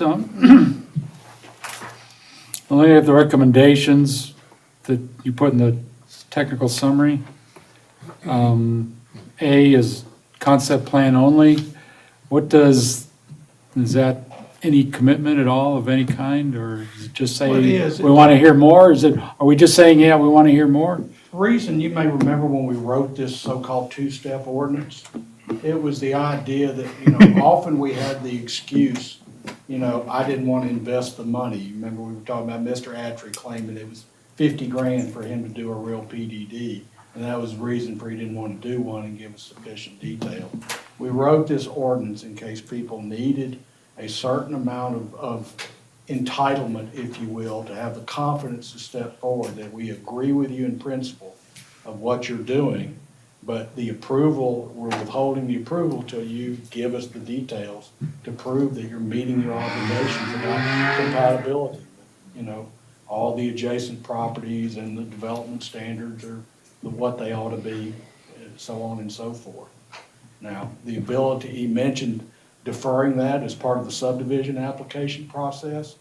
No, that's not really, he's got to come down, but for example, and I hate, you had a development in front of you not too long ago where they left out a portion of their detail plan, and they'll be back to you.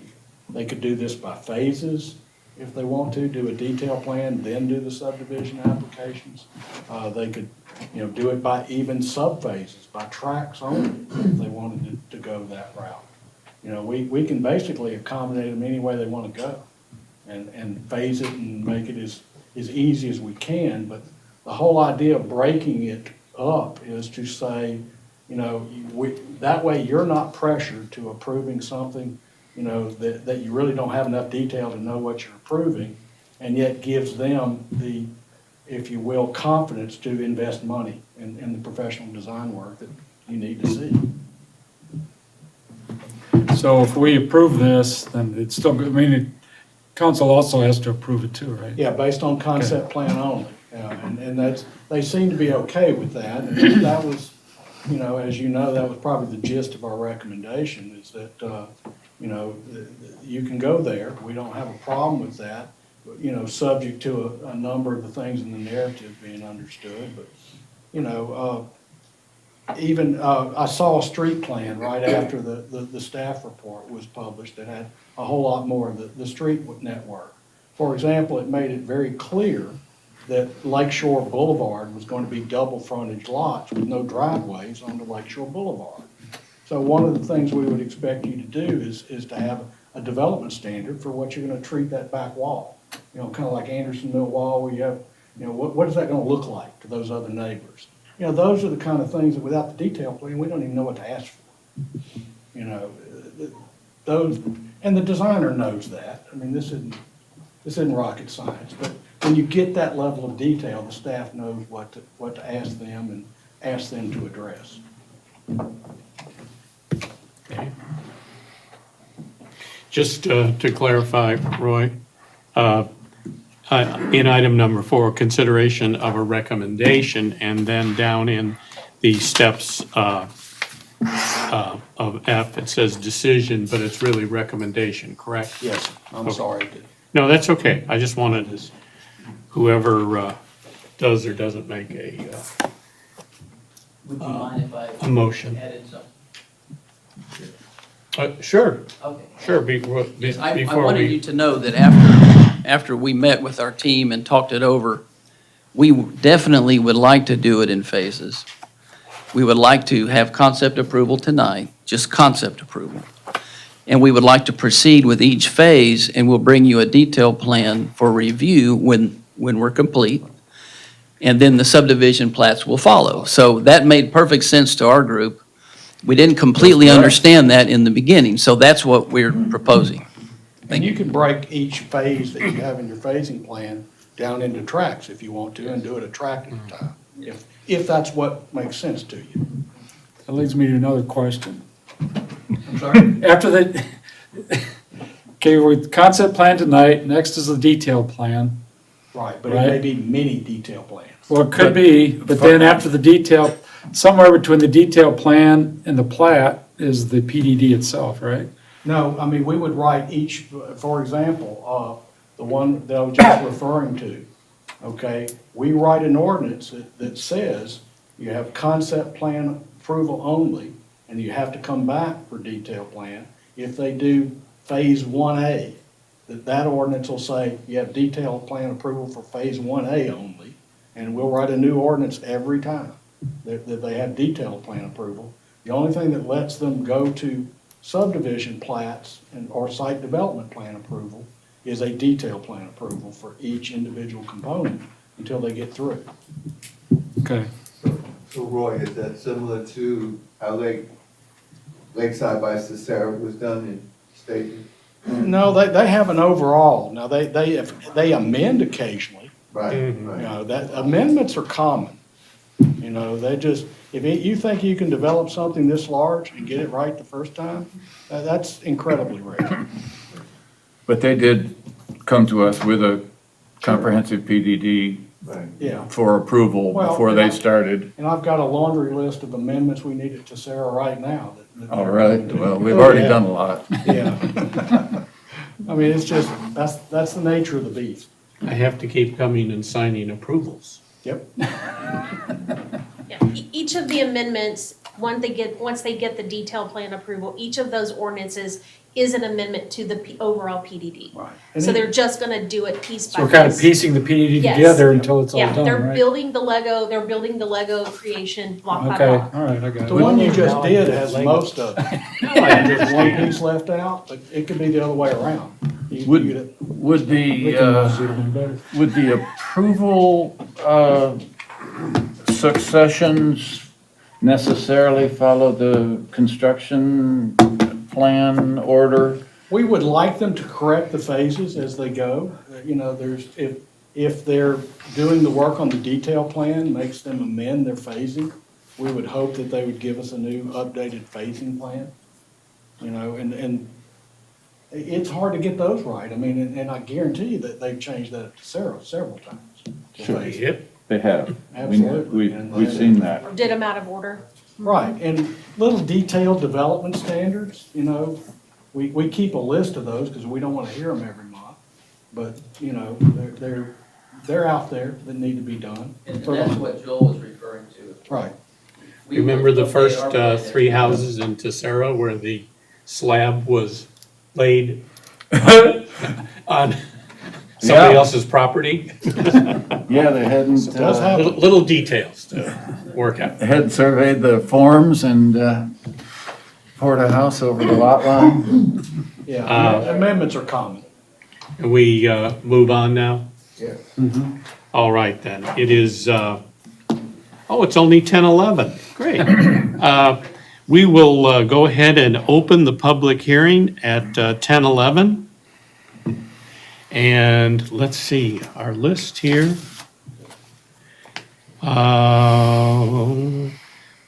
Is there a Dennis Bailey? Right here. Dennis, if you want, did you want to speak, Dennis? Something you want to pass right now, this is a concept thing, and it's not even up to, for me to approve. I'm sorry, you don't want to speak right now? No. Oh, okay. And Rudy, were you going to speak? He's gone. Yeah, he had to take a meeting in China, I think, that he had to go home for. Wow, wow. By the way, Rudy lives, and I'll speak for many of these people, in the quote-unquote large lot lakefront area. Did you, We will, it's not my turn to speak, just so you know, Rudy's one of those people who owns one of the larger lots. oh, okay, That it butts this developer. but he's not here. He couldn't be here. He had to go back to Okay. work. And Alex? Yes, sir, Alex Trout. Yes, Alex. Yeah, folks. Yeah. Gentlemen, I'm Alex Trad. I represent Alex Abadi, who owns lots 12, 13, and now lot 19 in the affected area. We are not owned by the development group.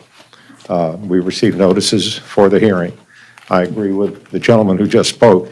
It doesn't sound like this thing has gone far enough to make any definitive decision. A couple of things that I have heard, though, concern me. First of all, I believe Mr. Brown said that an accommodation would be reached with the three lots that are not part of this, and we have not been approached with any kind of accommodation. Number two, I would hate to see 1431 turn into the next 620. And with the density numbers that have been discussed, and given the limited access out of Lago Vista, whether with the new ingress, egress, or emergency roads, you're still going to be flooding 1431 at a constricted area. And I just came here from 620, and that nightmare you don't want. I think, thank you. At this point, there's nothing else to say. We'll wait for the next meeting. Thank you very much, Alex. And Paul? May I approach? Oh, yes. Your name and address, all Paul that good. Speaker, my wife Mindy, we live at 18404 Lakeshore Point. We're right near on the main lake, those large lots. Can you now tell us what he just pointed at? Oh, here, can you guys all see this? No, not I can really. see it. Norm, go point at it. Anyway, by the way, Roy, I'd like to really thank you for the amount of time your staff went through this. I've read it. It's well-written, and it's something to think through. I'd like to point out a couple points to the city. I bought my lot in 2007, and I was part of the people that helped approve that PDD. The reason that development failed is, if we all recall, it's a giant financial crisis in 2008, and you could not raise the money. It was not because it was economically unviable. It was because no one would fund it at the time due to a financial crisis. In fact, Lakeshore, Lakeshore Boulevard was a dirt road. And we all agreed to the densification to 500 homes in order to have that taken in by the city and paved. So that's just a little history lesson for today. And we agreed to the 500 homes because the city plan still has this, and you advertise this to the planet when somebody buys, that your long-term plan is this in the Marshall's Point area is rural residential. Jonestown, you don't really define rural residential here. Jonestown's divided as 1 home per acre, period. And the reason they did that is they can't really afford the infrastructure or roads to do anything higher than that. So I thought I'd give you, also, we're talking about this TIA thing in a vacuum. Y'all are gonna have a meeting in 2 weeks on this Marshall's Harbor area, another 1,300 homes, for a total of 2,500 homes, with an average of 2 people leaving every morning. That's 5,000 people hitting the road to 1 light right now until you get this all done. But let me run the numbers for you. I sat up at that stoplight and counted how many cars get through. 6 every 3 minutes. 6 every 3 minutes. If you take 5,000 divided by 6 and then put in 3 minutes, it's 41 hours to clear rush hour traffic. Those roads aren't enough. The second road isn't enough, and you need a third road, probably a fourth road. And you will have to turn 1431 into at least a 3-lane road all the way through. There is no way that you can do anything about that. I'm an engineer, so I do these things in the back of my head, right? But you don't have to be a genius to realize that there's a flaw here. The second thing is, and I think these gentlemen will find, that topology is not going to let you have the build anyway. Finally, I want to take an extra minute, and Diane Tipjohn, who owns that very large lot that they're going to go build this amenity. Right next to the amenity. She had eye surgery today. She owns that, like, by the way, she pays over $130,000 a year in taxes to the city for that humongous lot. If you notice up here, there's deeper water that doesn't affect anybody right there in the middle of their design. And Roy, you pointed that out. And just for the sake of showing it, the old PDD noted that too and put the water amenity here. So I don't see any reason why, it's just a table stakes, the water amenity isn't moved away from probably one of the largest taxpayers in your district. And in it, by the way, if you take your jet ski out in that cove, there's about 10 feet of water in there right now. I don't know how you put that amenity in. The second thing is, you have another application who is going to try to put the same thing literally 25 feet across. So you can't take this application all by itself and say, oh my God, we're not having this other meeting. This entire area was rural residential. You are now telling us, the citizens, we've been paying taxes for 17 years and did all our investment and did everything else, that you're suddenly going to plant 2,500 homes here and not completely shred our way of life. Now, the PDD we all agreed to, 500 homes. Did they have it planned right? Was it half-assed? Absolutely, okay? But we really need to sit here and say, if you're going to go with this concept, you're going to have to dial down the amount of homes you put into it. And the other thing is, I have lived here 17 years. I have walked every area of this. I walk 12 miles a day. I walk off the roads, I walk on the deer trails, I walk everywhere. You're really going to find that there's no way you could have that density and not rip down every tree that existed. So, you know, you're either going to have reasonable sized lots and reasonable density that may be able to keep up with your water, your sewer, your schools. How many schools are we going to have to build for this? Think of all the impacts we're having here. I don't know the city has the money for all that. I don't know that the taxpayers would be willing to vote for density that's generally higher than what the rest of the city already has. Those are the points I wanted to make. There's a lot more, and I think what Roy had to say gets into the technicalities of it, and he did a way better job than I'm ever going to do. You guys, and so I hope you all read this copiously, because the defects are many. And, you know, especially how some of these areas are zoned. The old PDD took into account where all the estate lots were and designed larger lots near those so that overall, you know, they thought through it and they put denser things away from everybody. It's like you said, Roy, if you put the right things in the right place, you'll probably have no objections. But I don't think anyone can afford the density. I just don't think it's realistic. Thank you, Paul. Thanks.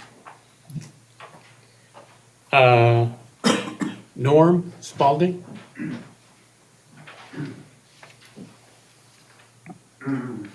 Good evening. My name's Norm Spalding at 18100 Austin Boulevard. And my wife Tina and I, we moved in here in March 2019. In March of 2020, a year later, we, along with some other guys, we started a company called Premier Land Investment. Just kind of as a fluke, kind of see what would happen. It's now 18 months later, we've done over 20 developments in the metro area. We've done places in Bastrop, Kyle, Elgin, Coupland, Taylor, Georgetown, Burnett, Driftwood, Dripping Springs, Hamilton Pool area. Our typical developments are 100 to 500 acres, and we subdivide those into 5 to 10 acre lots. Some we do go down to 2 acres, but that's the minimum we've ever done. We have over 8,200 reservations for people wanting to have our lots, okay? This whole city has changed. Before COVID and everything, I don't know why things weren't built out here, but when COVID happened, people wanted to move out of town. The Californians came in, they all wanted bigger lots. So we have just gone crazy. Our friends just said, we weren't smart, we were lucky to do all this. And that's how it happened. We even looked into golf courses, because the California people want golf courses now, believe it or not, even though Lagos had their issues with golf courses. Spanish Oaks now, there's a waiting list to get in there now. And so, bottom line, I don't know, Joel, but these people are smart people. You, as this city development group, you should keep what you have. You have the bigger lots, maybe a few are too big that are 7, 10 acres that are in there, let them make those a little bit smaller. But you should disapprove everything they ask for. You don't need it. We're living proof. We got 8,200 families that want our lots now, and we have a hard time doing that. We're trying to do 5 or 6 new developments right now. These people are smart. Tell them, reapply, put this back in how it is. Keep the golf course. There's a demand for it. You don't, as Paul said, you don't need to add roads. You don't need to do this other stuff. We've been through it. We can show you, we've done over 20 developments in 18 months in all the surrounding area. Our typical lots sell from 80 to 200,000. The higher end ones go up to 3 million. We don't need to do that here. We can keep the bigger lots, we can go for bigger homes. You don't have to do this shit of making this high density inner city Austin or Houston. You can keep what you approved originally for this area. Thank you. Thank you. Yeah. All right, was there any of the, during the public hearing, was there anybody that we missed that was going to speak? I think I have all the list. I guess not. So we will then close the public hearing at 10:25 and open for discussion amongst the commission members. I'd just ahead, John. like to say, one part of the opus magnus that struck me. While that change would understandably lead to more residential units, the current application proposed a density that is substantially beyond that use conversion. And he goes through ordinances and says that the original approval was for 201 residential dwellings. Ordinance number 071018, et cetera, which eliminated approximately 17 acres from the previous ordinance, increased the approval to a maximum number of 568 residence dwellings. The current application eliminates approximately 5 additional acres from the 2000 approval, yet seeks to increase the maximum number of residential dwellings to a total of 1,360. The application also seeks numerous changes to the development standards, et cetera. What strikes me about this, it seems a little odd that we're increasing the density in this area when you take a look to the north and you have the hollows, which if I'm not mistaken, are a little bit larger lots. You look to the south and we have other very large lots. And I have a hard time linking those. And even though I hadn't considered, as our engineer said, the fact that we've got 5,000 people trying to go through a stoplight at the same time, it just doesn't seem homogeneous. And if we compare this to Tessera, yes, has a lot smaller lots and so on and so forth, but it's out there by itself. It's not sandwiched between two areas of larger lots. So I think that's definitely something to think about. Thank you. So you're in favor of, you would be leaning towards denying the concept plan? Yes, sir. Okay. I'd like to. Go ahead. I did want you to know that I think generally speaking, in the comparison, I believe the thing that we're doing that's going to help the situation is the new entrance road with the signal light.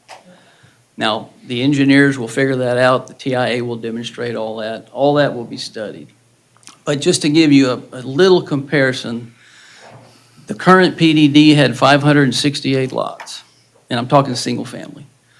Our proposal is for 1,100. The current PD had 322 lotted acres. We have 361 lotted acres. It's really pretty close. The minimum lot size in the current PD was 1/4 acre. Our lot size minimum is 0.14, but it goes all the way up well beyond that to 0.34. Their maximum lot size was 1 acre, but it started at 0.25, worked its way up to 1. We're talking about 0.14 up to 0.34. Our largest lot's 100 feet by 150 feet. I mean, it could change. I'm just saying it could be bigger. So moving on, the maximum, the open space in the original plan, if you included the golf course as open space, which it was a private golf course, that was 205 acres. We have 124 acres. So, by the way, the net density was 1.9 units per acre on the currently approved PDD. Our net density is 3. So we're going from 1.9 to 3. You have the public trails, the open space, we're preserving the steep canyons. I mean, it's really a well thought out plan, in my opinion. I don't want you to misunderstand. It's not that much different. Thank you. Thank you.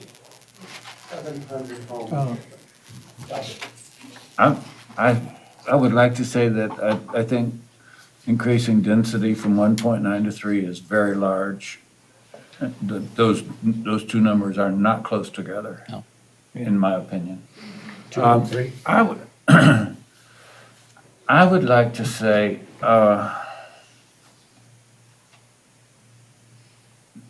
that there has been new information provided tonight, and an awful lot to have consumed coming into this meeting. And I feel as though I am not ready to make an up or down vote, even for a preliminary plat tonight. Are you saying preliminary plat or a concept plan? Concept plan. I'm sorry, I misspoke. Thank you. I'm not prepared to make that vote tonight. I would like to see what this contains. I would like to consider information that has been provided tonight by the applicant and some of the other people who have spoken tonight. That all adds to things that I would like to have more time to think about than tonight. I cannot consider in my decision material that was given to me at the meeting. All I've been able to look at is the cover. So it's not helpful to me, but I assume it's worthwhile information. So I will not vote for approval of a concept plan tonight. Not for phase one, not for the whole shebang. Not forever, but maybe at a later date. Oh, sure. Oh, maybe at a later date. I'm saying tonight. As in overwhelmed. Sounds like you're making a motion to defer at some point. Well, we're still in the discussion phase. We'll get to a motion soon, I'm sure. I think, in terms of deferral, I think I'm leaning that way, just because I would agree. there wasn't, Green has to absorb a lot of information, and, I mean, I'm probably leaning towards a concept plan, but if that means that gives them confidence to commit a bunch of funds, I don't want to do that either, and I just think need a chance to evaluate a little longer and take it all in. Just to be clear, if we choose to defer, do we have to go into all the reasons why we're going to defer? I don't believe so, No, correct? sir, you don't. No, Mr. Chairman. Is there more discussion from other members of the commission? I agree with the deferring and also have a lot of agreement with what Mr. Jandro was saying about density and traffic. It just, I know they got 2 exits potentially coming out of there.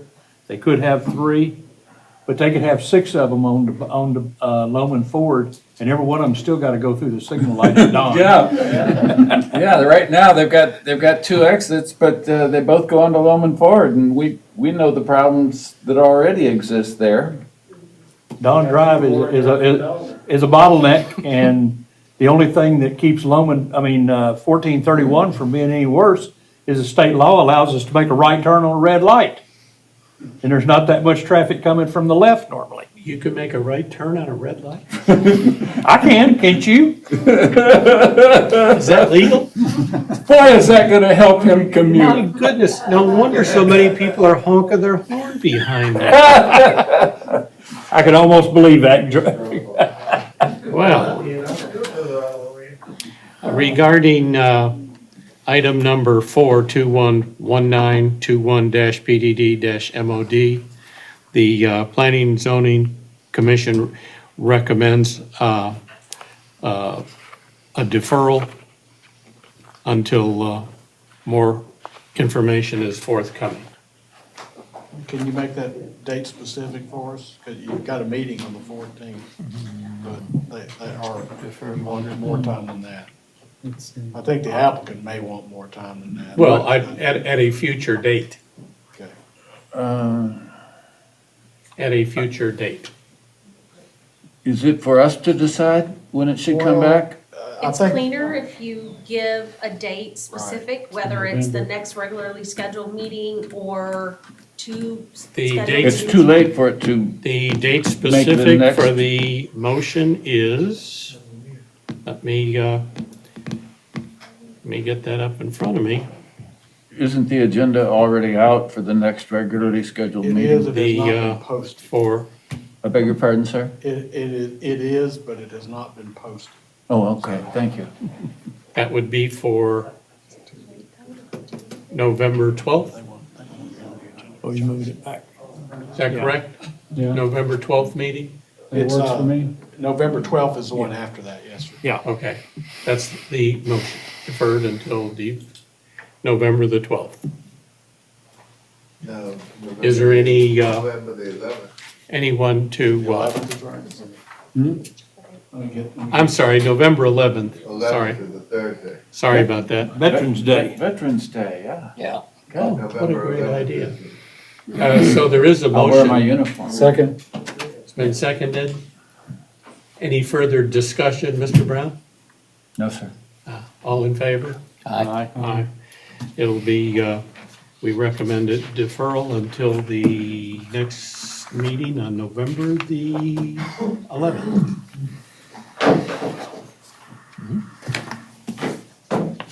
All right. Moving right along to item number 5, consideration of an amended design review approval in accordance with section 6105 of chapter 14, Lago Vista Code of Ordinance, to add provisions.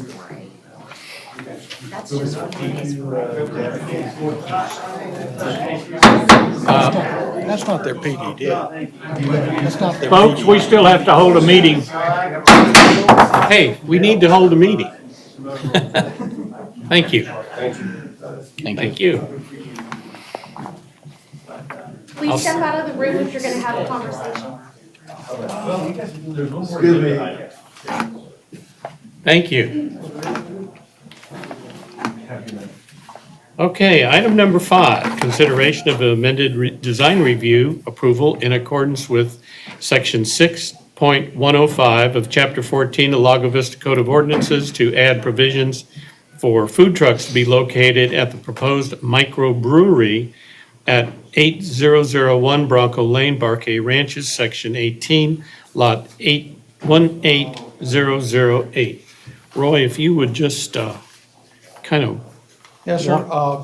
What you're looking at is much closer, obviously, to construction or real design documents. Obviously, they've been working, preparing for their site development plan review, which is coming up.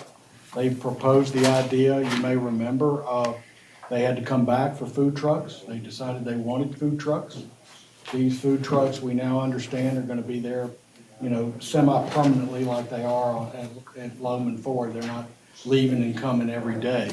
So that certainly has a lot to do with the way it's gonna be reviewed for the site development plan review. At this level, we just wanted to ensure that the basic safety issues were addressed. We had some feedback with their architect. They addressed them all. We asked them to move the dumpster a little closer to, make sure that the site remains as clean as possible. That's always a source of a problem when the distance between the food trucks and the refuse is great. They tend to spill along that little path. So we were happy that they were able to move it closer. You've got a fairly deep island there to protect any turning conflicts from anybody backing out, and plenty of room where the trucks themselves can maneuver without, jeopardizing anybody's safety. So the staff is happy with the results. Well, I'm glad to hear that this has come before us because I thought the project had died on the vine. So it's still alive and well. Is 3 the final number on the number of trucks? No, 2 is. 2. Okay. Did I type 3? Well, No, it says 3, but it also clarifies Oh, that. the original one was Yeah. 3 that they it presented. says amended, Right. but Yeah. it doesn't say amended 2, so I thought 3 was the amended number. No, 3, they filled the application and submitted a site plan with 3. We did not recommend approval. There were turning conflicts and problems. They changed it. I circled the 3 so that you would know that was something that changed. Okay, thank you. Any further questions? Nope.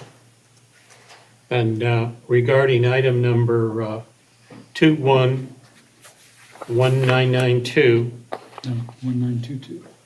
oh, 21-1922. I was thinking of that ballet thing. To approve the application subject to the limitation of no more than 2 food service licensed food trucks will be present on the property at one time and that they will only allowed in the indicated location. You need a further, I say No, Mr. licensed, Perfect. Austin, Travis County. I'll second it. It's seconded. All in favor? Oh, discussion. Discussion. I've got one question for the applicant. Yes. And it's just a funny little thing, but I was just looking at it from the standpoint of accessibility, and it looked like the site used to be all on one grade, but now in the corner, the northeast corner, there are about 6 steps, which would indicate about a 3-foot change in grade.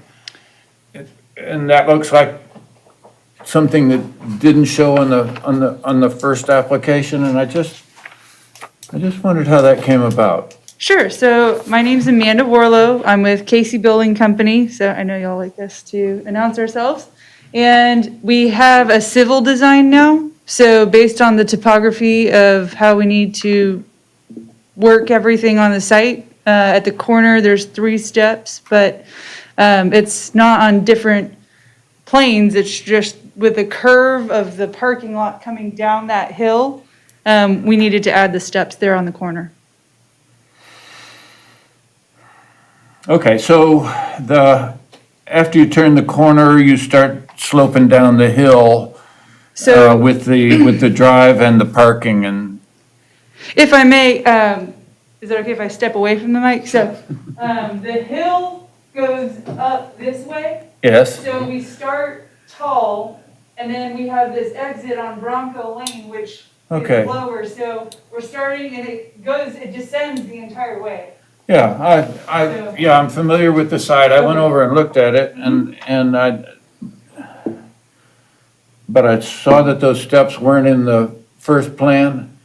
And so I thought, well, maybe they've changed how they're gonna grade the site. And I just thought I would, because I care about accessibility. And so I just wanted to ask that question. Thank you. Sure, yeah. It's just could based on the probably do- topography, but You Sir? could probably do it with ramps, but it would require retaining walls and probably get a bit more expensive to do it that way. Well, we already have retaining walls that are going. I meant, We're trying you would to have keep- to, you would so- have to surround all that whole thing with. One of the biggest efforts is to try and keep where the wheelchair accessible areas are to be flat. So in order to do that, we had to build the building up on the site because we have handicap parking yeah, I see where up at that's the entrance. So designated. that was the key part. That is a flat entry in, and then the rest of it, we're just trying to work with topography. There are all kinds of disabilities. Mine is mental, but getting around on the site, circulation on the site. Maybe you could talk to her There's about there's your, more involved than wheelchairs, and Certainly. so I was just looking at that. Doesn't affect my opinion of the design. I just wanted to ask the question. Well, Thank you. all questions are welcomed and appreciate the question. maybe you want to try to peddle your vegan food truck. And this is a rainwater collection thing? No, actually, the rainwater collection barrels are shown on the, No, I'm sorry, I misspoke. Just for drainage, this thing here? There's 2 rainwater and 1, Decorative. Yeah, not off the roof, groundwater, that box? yeah, so In that's the- to divert the water to go underneath the parking lot. That's what I thought it was. Yes, that's for It wasn't rainwater. labeled, and I just, But the rainwater collection barrels are for detention, and we've moved those to not be right on the edge of the retaining wall. We've moved them actually to be instead of the silo that you see at the entry, one of those will be a rainwater collection barrel, and the other rainwater collection barrel will be right next to it. So we've done that so that we don't have 66,000 gallons of water sitting right on the edge of a retaining wall. Yeah. Well, the microbrewery needs lots of water. So. That's true, but we don't want rainwater in their brewery. Really? That's a special, you can make a real nice ale. I've had that in California. Strictly rainwater. I think there's some rules against that here, but, I mean, we could tell you how to do your own if you'd like. Maybe that's why I had a little distress. That was the sixth one you brought. Could be. Oh, well, it's been moved and seconded. Is there any further discussion? No, sir, thank you. All in favor? Aye. Thank you very much, and thank you for being very Thank you. patient. It's good to hear the discussion this other day. Well, I did that on purpose when I saw you were going to be here. I wanted you to. Just wait until I run for council. I'll remember you. Wow. You do realize you're broadcasting. I'm- I haven't turned it off yet. I'm sure Oh, we're I'll be on TV long now. retired.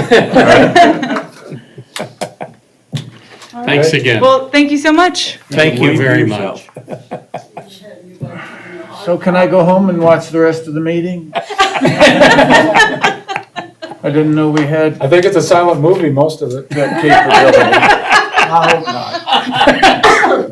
All right, y'all. Y'all have a good night. Thank you. Thank you very much. Appreciate it. All I can tell you is I turned it on to start of the meeting. I was wondering what happened. It did not sound like it was on. Good night, y'all. Bye-bye.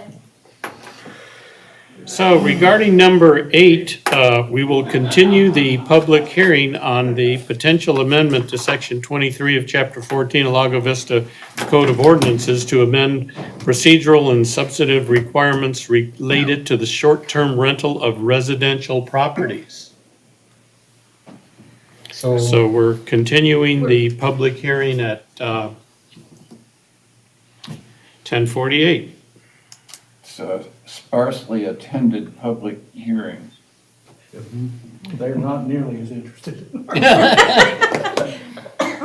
Since there is no interest in the public hearing, we will move along to a discussion.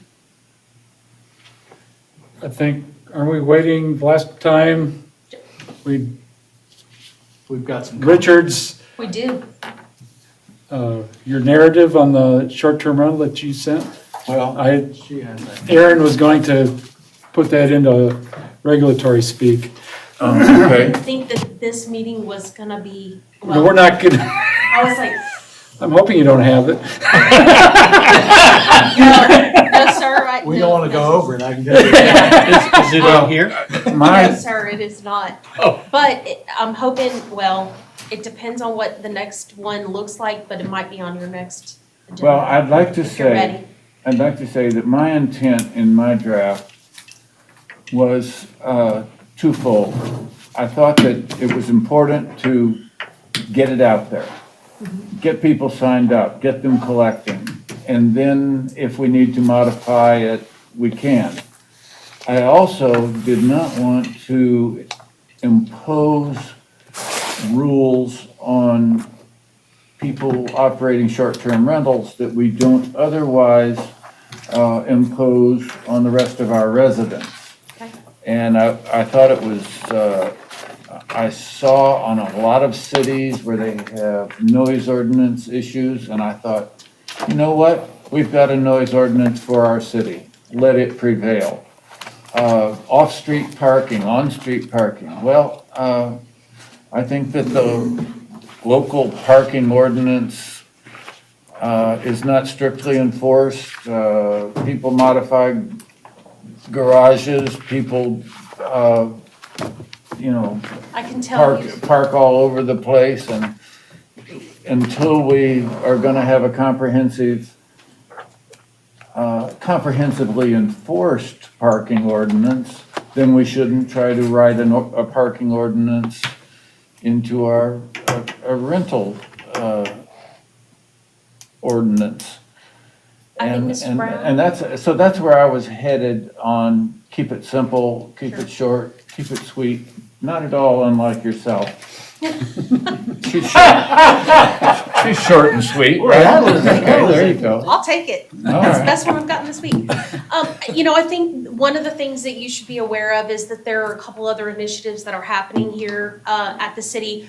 Cracking down on parking violations is one of them.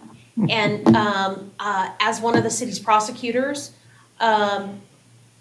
I have gotten to deal with that on a more regular basis. It's something that we have gotten an increasing number of complaints. They go to our police department. And so I've been working with them to establish focused areas of address for that, where we have seen where there are denser areas of population, where there are multifamily units with cars everywhere, parked in the right of ways, those types of issues. So I don't want to leave out something that could exacerbate that issue or cause additional problems. I think parking is a critical component of a short-term rental. If you have over a certain number of rooms to let, or if you have a certain amount of occupancy, I think that's something that is going to be important. Now, if it's you have occupancy that's 4 persons or less, it's likely that they would come in. There's a greater potential they come in a single vehicle or 2 vehicles, and so your risk is lower. So that's something that I had a discussion with the police department about, and so we can make some adjustments. I'll bring a revised proposal to you in that regard. The other part of that is I've already started to break apart the regulations with regard to the zoning side of it versus the business regulation side of it. I'm going to bring both parts to you so that you can see it as a comprehensive strategy on how to address it. Ultimately, the part that will be the business regulation would not be for your specific approval. It's really because that's outside of the purview of this particular body. Because you want to see how they fit together. I want you to see, exactly. I want you Yeah. to see how it fits together as a whole package, get your final feedback on that. And then that way, when the other part goes in front of city council, they will have your feedback on the part that you have jurisdiction over, and they can then see how it fits and make final recommendations. Because our goal here now that our fiscal year begins here in like an hour and 6 minutes,